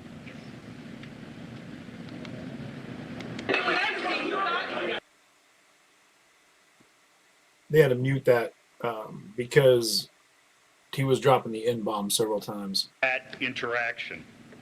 And he was upset, and he's yelling that he wants to be shot. And you'll see individuals in the full video, which you'll see in the course of trial. What he was saying was, shoot me, inward, shoot me inward, is what he was saying.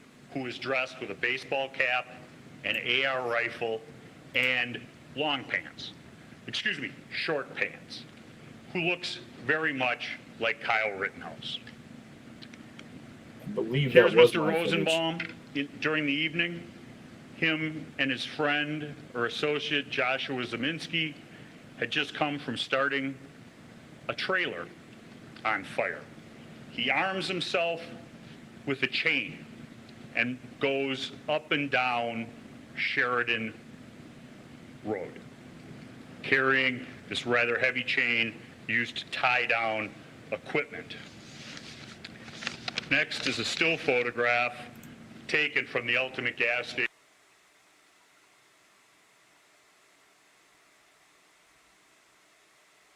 That looks like it was Photoshop. I mean, this guy in the background doesn't look like he belongs in that picture. Joshua Zeminski. The evidence will show that Mr. Zeminski, also named as Alec Blaine, That is Zeminski, and okay. Mr. Rosenbaum are together throughout the evening. And Joshua Zeminski plays a central role in this scenario on August 25th. One, creating chaos and havoc with Mr. Rosenbaum. And two, more importantly, when we finally get to car source number 3, Mr. Zeminski is the individual who fires the first shot that evening, behind Kyle Rittenhouse as he's being chased by Mr. Rosenbaum. Well, wait, did he say havoc? Here's a picture with 2 circles. Havoc? Mr. Rosenbaum and Mr. Zeminski starting the trailer on fire on Sheridan Road along with a dumpster. You see the photograph, the second one circled.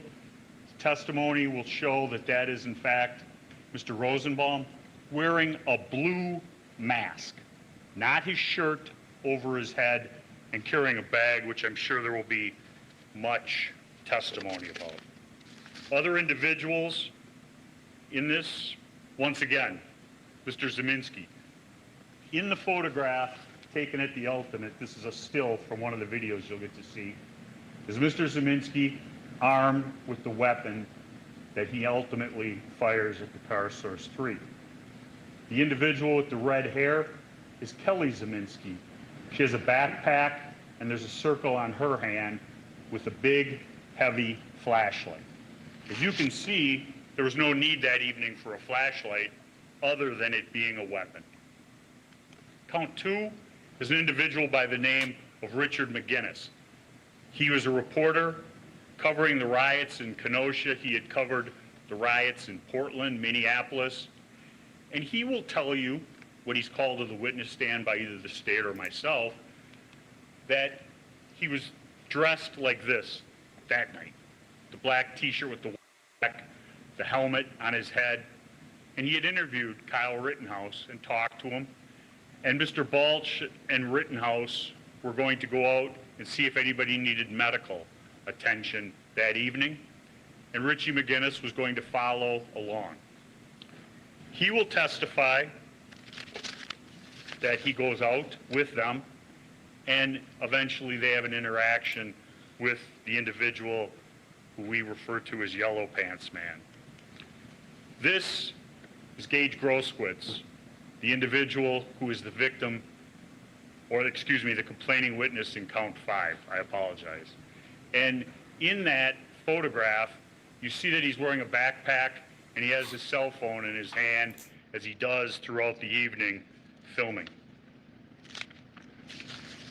Photograph 10, excuse me, the next photograph, is, the evidence will show Gage Grosskowitz running down Sheridan Road, and you see his hand going into the back of his waistband, pulling out a firearm to arm himself.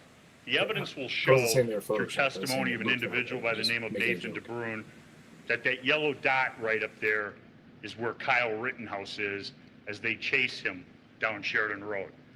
Mr. Grosskowitz is not in any danger.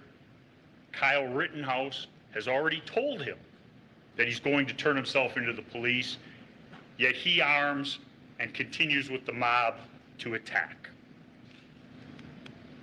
This is a picture of Anthony Huber, the individual who attacks my client as he's laying on the ground after being kicked in the head by Jump Kick Man with his skateboard. He's hit him with the skateboard as he was running down Sheridan Road, and then as he's laying prone on the ground, he comes in for another hit on his head, and then grabs Kyle Rittenhouse's firearm to try and take it away from him. The next photograph is a picture to look at the whole skateboard, the size of that skateboard, the trucks of that skateboard. Ladies and gentlemen, I would love to be able to hold up that skateboard in front of you as evidence today, because then you could see it. You could see the weight and the heft of what a skateboard is. And what that skateboard would do is somebody takes it in their hand and swings down on somebody's shoulder, head, and neck, trying to separate the head from the body, as Mr. Huber did. But Your Honor, I'm going to object to the argument here, Your Honor. This is straying beyond a characterization of the evidence, and it's Mr. Richards' interpretation as an argument. you'll see the photographs, you'll see the videos, and ultimately you'll get to make the decision of what Anthony Huber was trying to do. The skateboard doesn't exist because Ms. Giddings, his girlfriend, in spite of repeated requests by Detective Howard, refused to produce it. That's what the evidence will show. Mr. Huber, at the ultimate gas, holding back Mr. Rosenbaum, who is ultimately the individual who lit the fuse that night. Man I refer to as Jump Kick Man, or the non-complaining witness. Kyle is laying on the ground after being knocked to the ground by an individual hitting him in the head with a rock, Anthony Huber hitting him with the skateboard, and Jump Kick Man comes in, kicks him square in the face with his black boot. Close-ups of that. And as he's kicking him in the face, Kyle fires 2 shots at that individual. He's not hit. He gets up and he runs away into the night, never to be seen again. never coming forward to identify himself as a victim, complaining witness or otherwise to law enforcement. We looked for him, the evidence will show. The state looked for him, the evidence will show. Those are the big players in this case. But ultimately, what you'll end up having to decide, looking at all the circumstances of that evening, are the events that occurred over really a brief 15-minute period, but more importantly, 3 minutes. The police spread or push people south to approximately 60th. That's something we can agree. There's no line set up to stop Kyle or anybody else going in a southerly direction down Sheridan Road. There's no statement that if you go in that direction, you can't come back if you have business in that direction. Kyle, an individual by the name of Ryan Balch, followed by Richard McGinnis, go down there, Sheridan Road. And at 11:40, they have a conversation yelling medic. And you'll see the videotape of this event. Kyle's got his medical bag, his gun, and he comes upon these three individuals. And the individual in the yellow pants accuses Kyle Rittenhouse of pointing a laser sight from a gun at him. Kyle shrugs it off, does not want confrontation with these individuals, does not point his firearm at them, and he leaves. Why does he leave? Because he doesn't want trouble.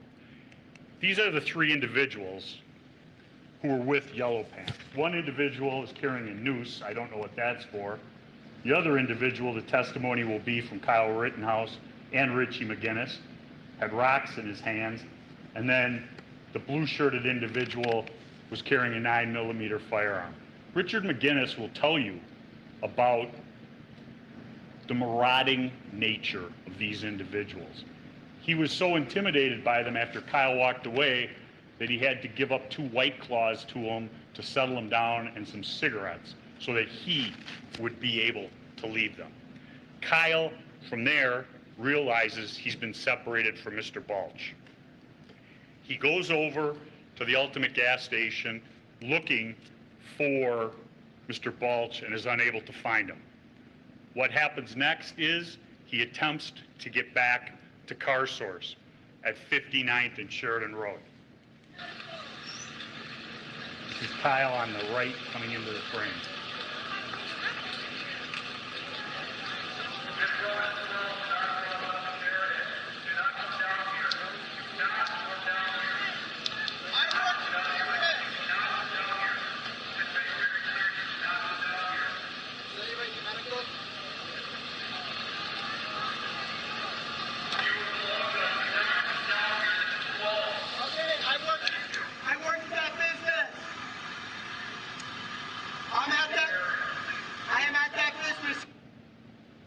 They don't let him pass.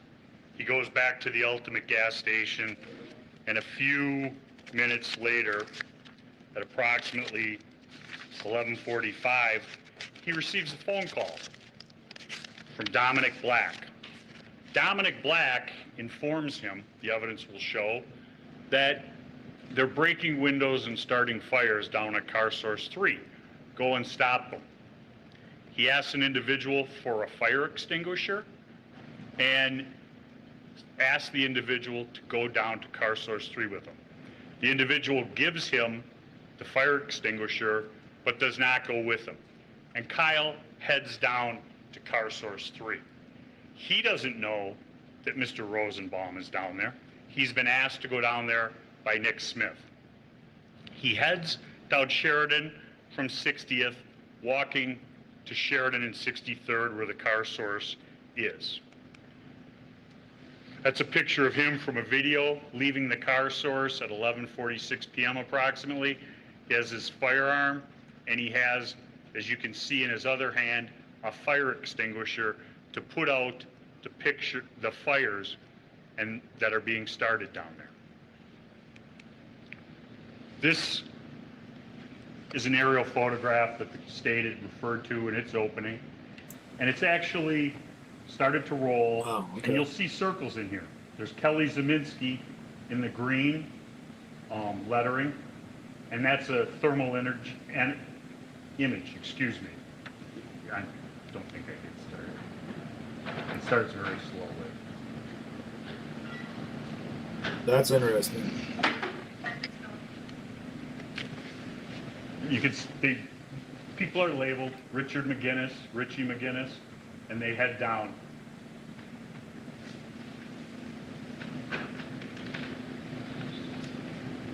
You see Mr. Rosenbaum come around from hiding in the cars, beginning to chase my client. You'll see the flash of the firearm from Mr. Zabinski, and you'll see the flashes of his first shots. I am not responsible for cutting this video. I don't know how it got the way it did chopped up. That's the FBI up in the plane that took this video. But it's very telling because you'll see this 100 times. I'm not going to go through it again. Interesting statement to make. But you'll see it that the individuals are heading down Sheridan Road, and you'll see this Mr. McGinnis is now over here, go and hide right in this location.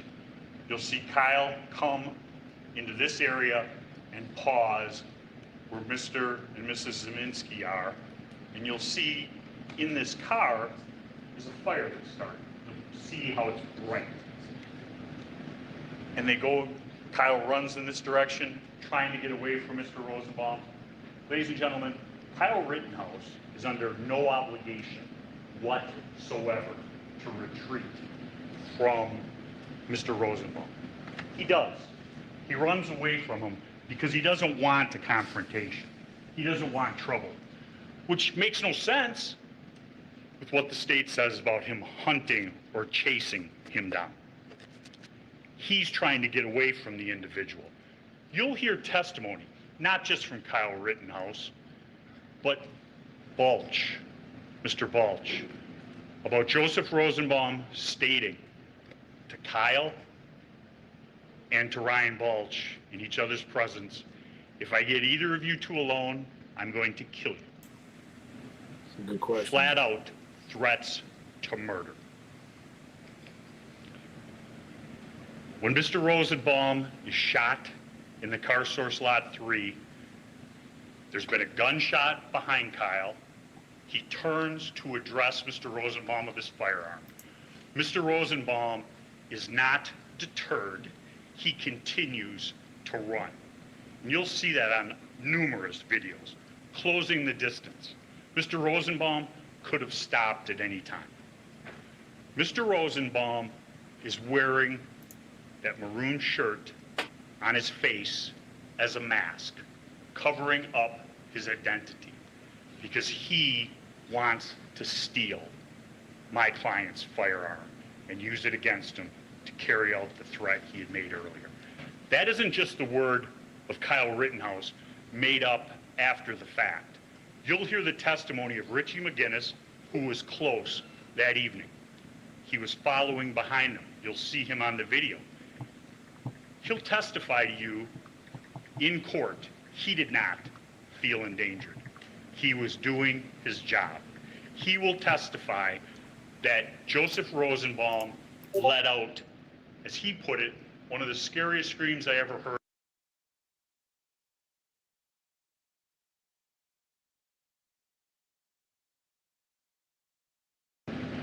Kyle Rittenhouse fires. He fires 4 shots at Joseph Rosenbaum. The state wishes to slow everything down into a microsecond. Those 4 shots, the evidence will show, took 0.76 of a second, 76 hundredths of a second from first shot to last shot. Those shots will be those measurements will be put forth by Dr. John Black, who's a certified video examiner. He breaks every frame down. He knows how much each frame takes. He counts the frames and he comes up with that time.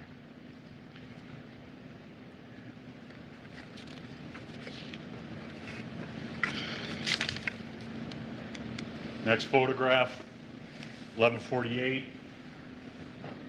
That's car source 3. You see an individual right here with his hand in the air. The evidence will show that's Mr. Zeminski. This is Mr. Rosenbaum in full stride running after Kyle Rittenhouse. This is a still from a video. And you'll see a lot of videos leading up to this. You'll see a video, I believe it's from Corey Elijah, where he's confronted by Mr. Rosenbaum. And he doesn't want a confrontation. And he goes, you'll hear it on the video. The video is not showing that confrontation, but you hear Kyle's voice. And he goes, friendly, friendly, friendly. He thinks, because he's giving medical attention and helping people out, that people don't have an animosity against him. He's wrong, but that's the belief in his head, and Mr. Rosenbaum chases after him. And I believe that the state will want to say, why did he go down there? He went down there because Nick Smith asked him to. Why didn't he keep running? One, you don't have to run, but two, I'll show you a video from 63rd looking back onto the car source lot, taken by an individual who will testify and his daughter. Next photograph, circled again, Zeminski with the arm up, Rosenbaum in full stride chasing and an arrow pointing to Kyle. This is the video from 63rd and Sheridan Road.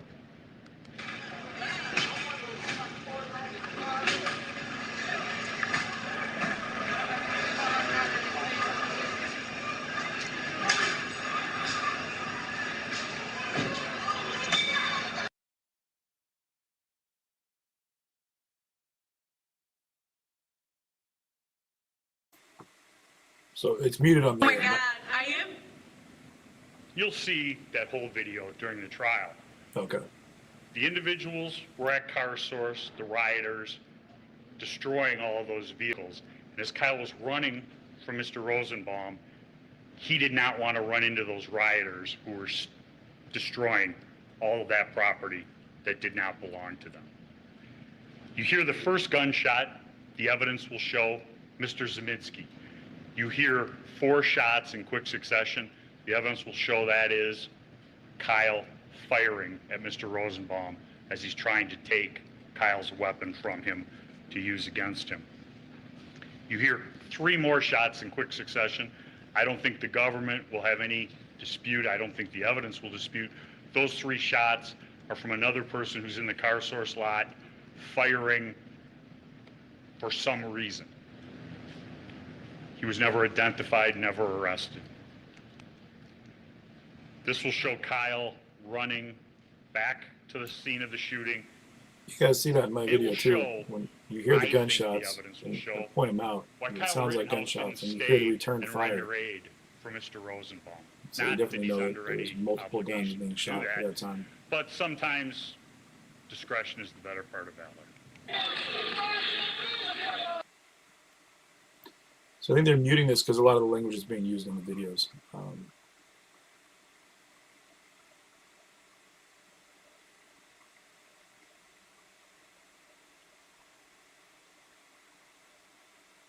What? Okay, see, I haven't seen that particular shot. Was that guy just shooting down the street? The individuals who are yelling, he just shot him, shoot him, and you can see one of them with a gun, Mr. and Mrs. Zeminski. He begins running down Sheridan Road. He's not taking his gun. He's not threatening anyone as he's running down Sheridan Road. He's running in a southerly, excuse me, I always get my directions confused, a northerly direction from 63rd towards 60th. What is at 60th? The evidence will show that is where law enforcement is, and that's where somebody would run to be protected from a mob that wants to kill him. The evidence will show this next video taken from Gage Grosskreutz.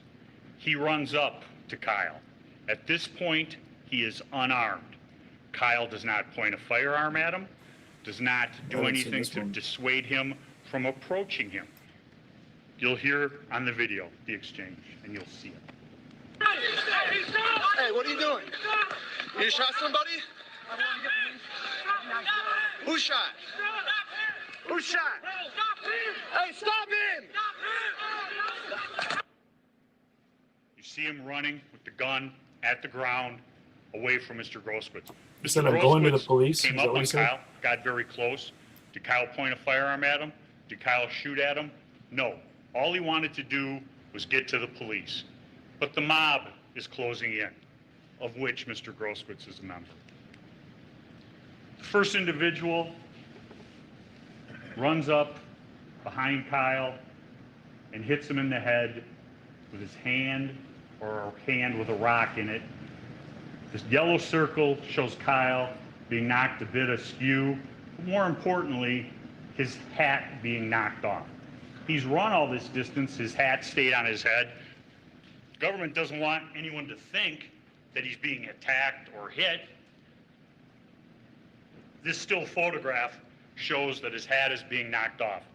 That's the first blow to Mr. Rittenhouse. He continues to run. The testimony will show that these individuals are running up on him.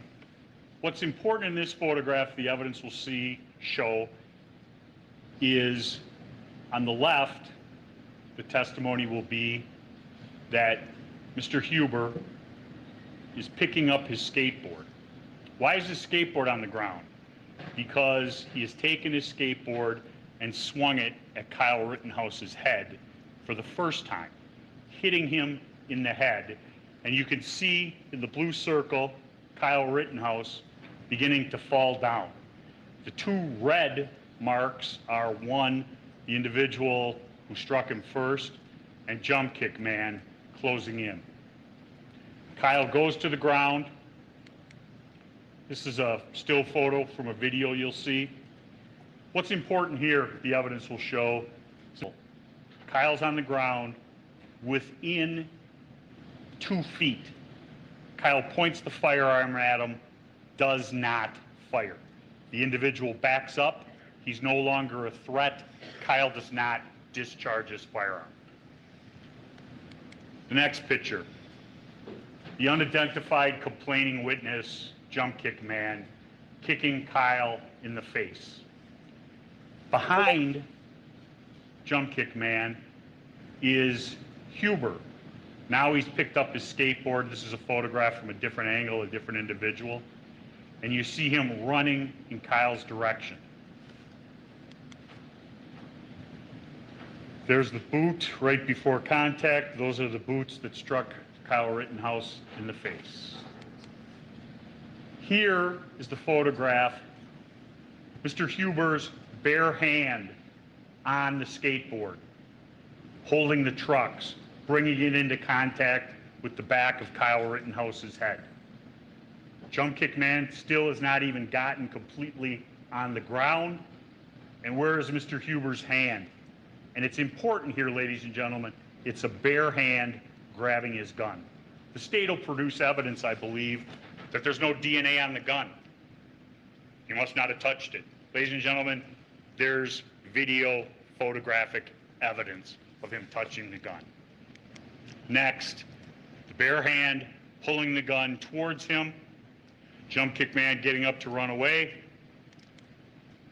You can see a close-up, the bare hand on the gun. Kyle Rittenhouse flat on his back in the most vulnerable position one can be in. There, the strap is pulled tight. Mr. Huber's trying to pull the gun away from Kyle Rittenhouse as he's laying flat on his back. Kyle's afraid he's going to be disarmed and shot with his own weapon, the evidence will show. He fires one shot, striking Mr. Huber. In this photograph, just entering from the right. The evidence will show as Gage Grosskreutz. One hand, a phone, one hand, a firearm. Here's Gage Grosskreutz with his hands up. Kyle Rittenhouse does not fire. Look at the distance between them. Huber's skateboard has not even hit the ground yet. That's how fast all these things occur. Mr. Grosskreutz does not stay in that position or back up. He moves in on Kyle, getting closer, pointing the gun almost directly at his head. As the state said, he's like this, but look at where the gun is going. The gun is in the circle. It hasn't got directly to pointing at Kyle's head, but it's going there. Kyle fires once, hitting him. Another individual approaches after Gage Grosskreutz has been shot, puts his hands up. Kyle Rittenhouse does nothing. In that events, in event number 2, the whole event from first shot with Mr. Grosskreutz, jump kick man coming in and getting the 2 shots to the time Gage Grosskreutz is shot in the arm is about 5 seconds. You'll have exact times of those shots, how fast it occurs. And after the shooting that evening, Mr. Grosskreutz was interviewed. He told law enforcement his story of that evening. The one interesting detail he forgot to mention was that he was armed when he got shot. He told the police that he had lost his gun as he was running down Sheridan Avenue. He didn't know that there were people out there like him videotaping and photographing everything. He had a gun in his hand, and that's why he shot. His statement says that the reason he went into the fray was because he had to stop Anthony Huber from beating Kyle with the skateboard. At 11:51, Kyle has gotten up. There are individuals around who are in that area who've come at him. He's pointed his firearm, backed them off, and he continues in a northerly direction down Sheridan Road to 60th.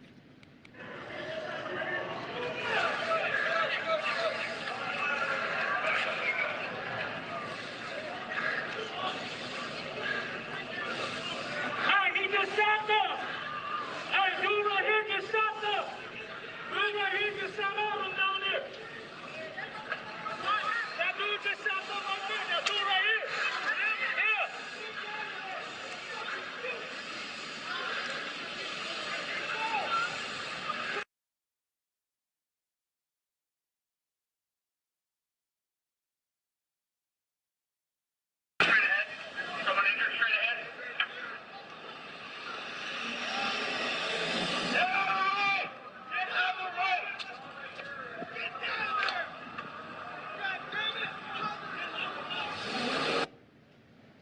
You see Kyle with his hands up approach the police car to turn himself in. The evidence will show that the police told him to get away from the car and go home.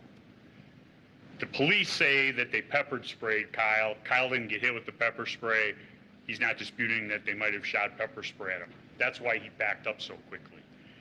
He finally makes his way to car source 2 back at 59th, meets up with Dominic Black, the individual who sent him down to car source 3, tells him about what had happened. Dominic Black, I believe, will testify that he saw him. He was white as a ghost, sweating like a pig, and he was explaining what happened, saying he had to do it. It was self-defense. They talk about going home to Antioch. Dominic Black takes him home. They leave about 10 to 12, and at 1:20, Kyle Rittenhouse and his mother are walking into the Antioch Police Department, turning themselves in to the police, which is what he wanted to do here in Kenosha. But the way Kenosha was that night, with the police department surrounded by fence and things like that, he couldn't. He turned himself into law enforcement. He said from that day what he did. He's made no bones about that. He acted in self-defense, ladies and gentlemen. The evidence will show that his actions on August 25th of 2020 were reasonable under the circumstances as they existed that night, being attacked by Mr. Rosenbaum. The evidence will show, and the law is clear, he didn't endanger those other individuals. The government can refer to him all they wish as an active shooter. The only person he had shot was Joseph Rosenbaum, who had made threats to kill, had made numerous statements about ripping people's hearts out. He wasn't afraid to go back to jail. And Nathan DeBroom will testify to some of the actions of Mr. Rosenbaum that night. And he'll testify, and it was one of the more telling statements, I thought, in a statement. If there was trouble that night, Joseph Rosenbaum was there. And that's ultimately who visited himself upon Kyle Rittenhouse. The evidence will show he thought, probably, that he could get that gun from Kyle Rittenhouse. He was wrong. Kyle Rittenhouse protected himself, protected his firearm so it couldn't be taken, used against him or other people from Mr. Rosenbaum who'd made threats to kill. And the other individuals who didn't see that shooting attacked him in the street like an animal. Ladies and gentlemen, that's what the evidence will show. Thank you. Thank you, Mr. Richards. Let's break for lunch, folks. I'm going to take a vote now, and I don't want to influence by phrasing it one way or another. Are you comfortable with the temperature here? I'm going to ask how many think it's too warm, just right, or too cool. Is that a Jeopardy game? So, what is just how many right think it is for 700? How many think it is just right in here? This is like a profiling thing. He's just trying to get people. 4, 6, pretty much everybody. How many think it's cold in here? All right. You know how mad the judge is that they didn't say it's too cold? It's freezing in here. I'm going to get my, okay, thank you. get my poncho. We have this blower up here, which It's called on an air occasion conditioner. well, I used to, and it's gotten progressively worse over the years in terms of its enormity and intensity, but it controls the entire building. So I can't shut it. I can't ask them to shut it down because it has control over the water, the air throughout the entire building, and it's tied into what they did. This to the judge is ceiling, killing me, man. He's in 1965 or so. trying to stay. I'm staying professional, all right, but with he's that, giving me a lot please don't to, talk about the case during the break. you know. And is it unrealistic Anyway. to set a tentative start time of about 1:15? 1:15. But if you folks want, So we're looking at about a 45-minute lunch break. that's okay. Just let me know if you want more time, Um, and then we'll use this as a trial for the future. If you decide you wanted to go less time too, we could do that. But right now we'll aim for 1:15. And any questions? Okay. Thank you very much. There you heard His Honor. The Honorable Bruce Schrader is the presiding judge in this case against defendant Kyle Rittenhouse. There you have it. Opening statements are in from both sides. We're going to squeeze in a quick break and then unpack everything we just heard from the defense next here on Court TV Live. What do you think the future looks like? From Newsy, renowned journalists and filmmakers, comes a celebration of storytelling. Turn this down real quick. So, at this point, yeah, we're gonna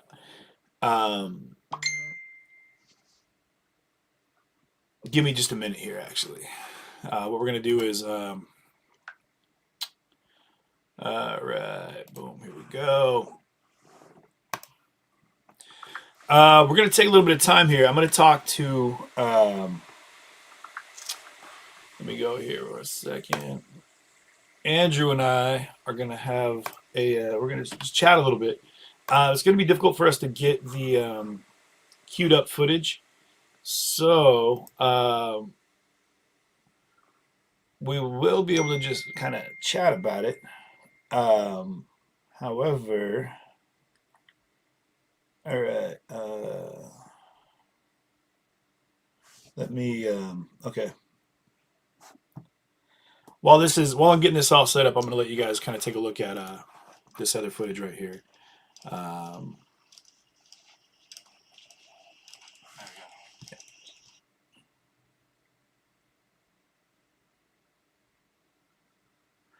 And boom, here we go. Let's do this. This one here. And we'll just kind of see where this one takes us for the next little bit here.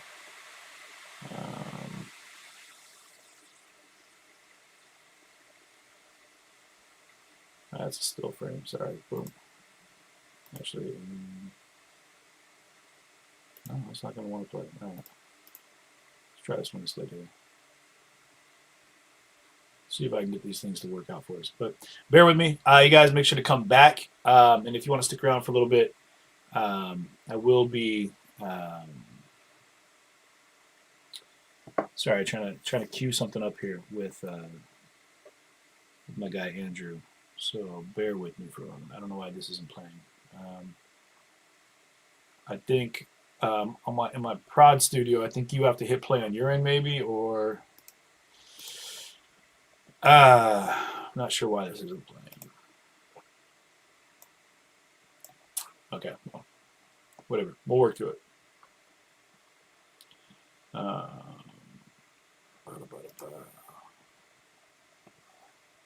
Okay, so let's go into this. All right, boom. How's that? All right, we'll put over here. Like that. Okay, we're getting there. We're getting there. And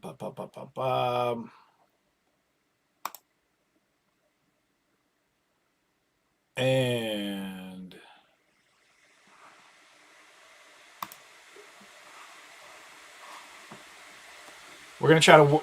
Oh, there's a lot of echo on that.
Okay. Well, hi. Okay.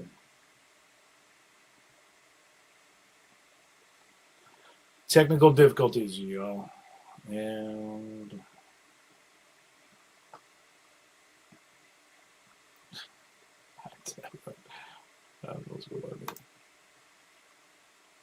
why are there multiple of me?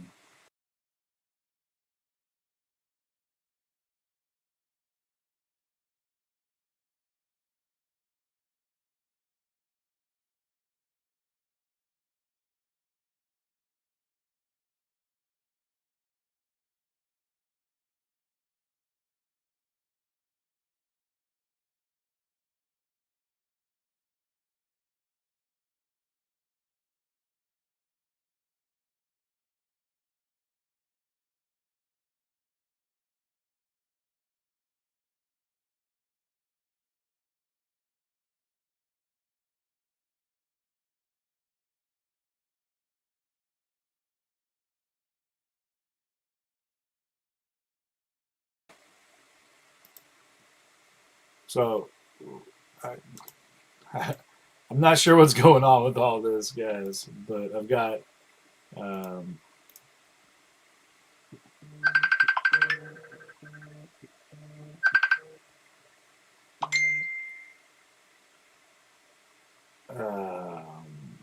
right.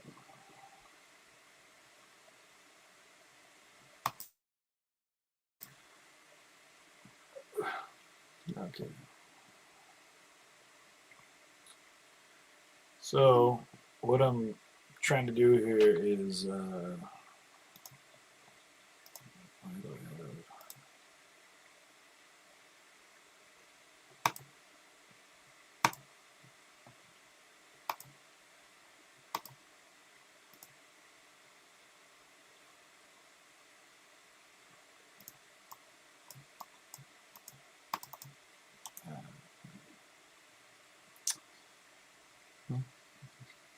I'll figure it out. At least I hope I will.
It's on right now.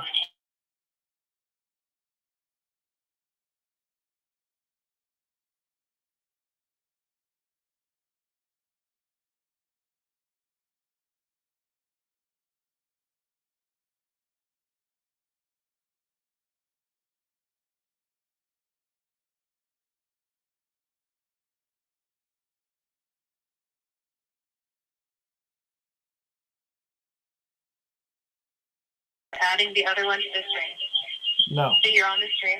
Nope. Why?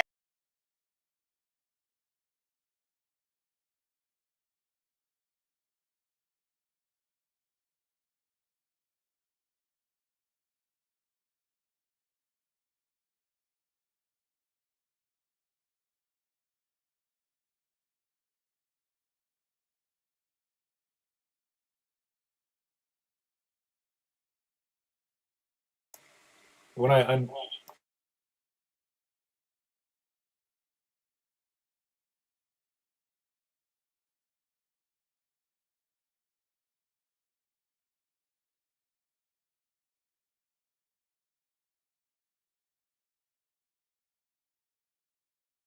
front of my computer.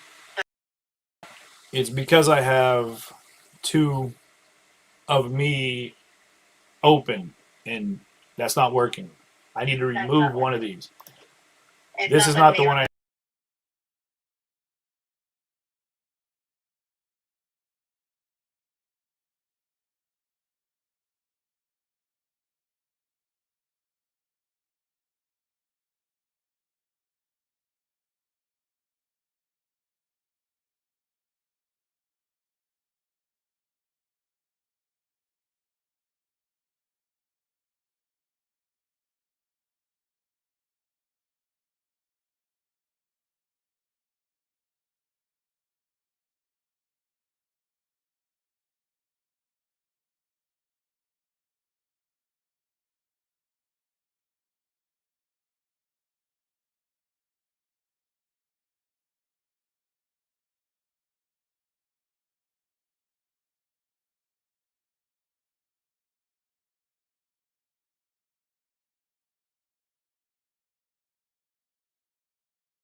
Okay, guys.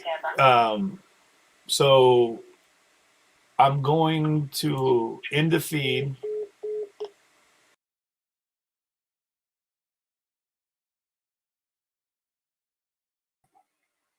Okay, that wasn't the plan. So what's going on? All right, I'm gonna have to cut the feed real quick, then I'm gonna come back in. So if you're with me right now, come back in just a minute.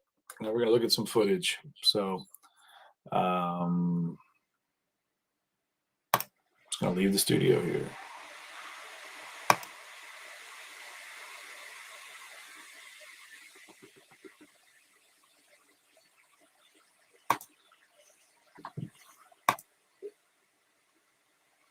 And I did nothing.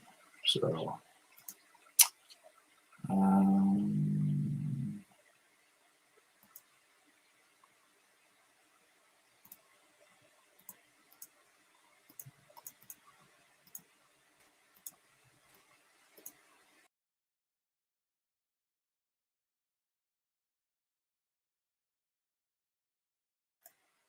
whatever reason, I got this odd thing going. So I'm going to end broadcast, like I said, and I'm going to come right back up. And I'm going to try to link up with Andrew as well for a little bit, so we can do a little quick Q&A. Yeah, no, this is just what it is. It's a pain in the butt. I'll be right back.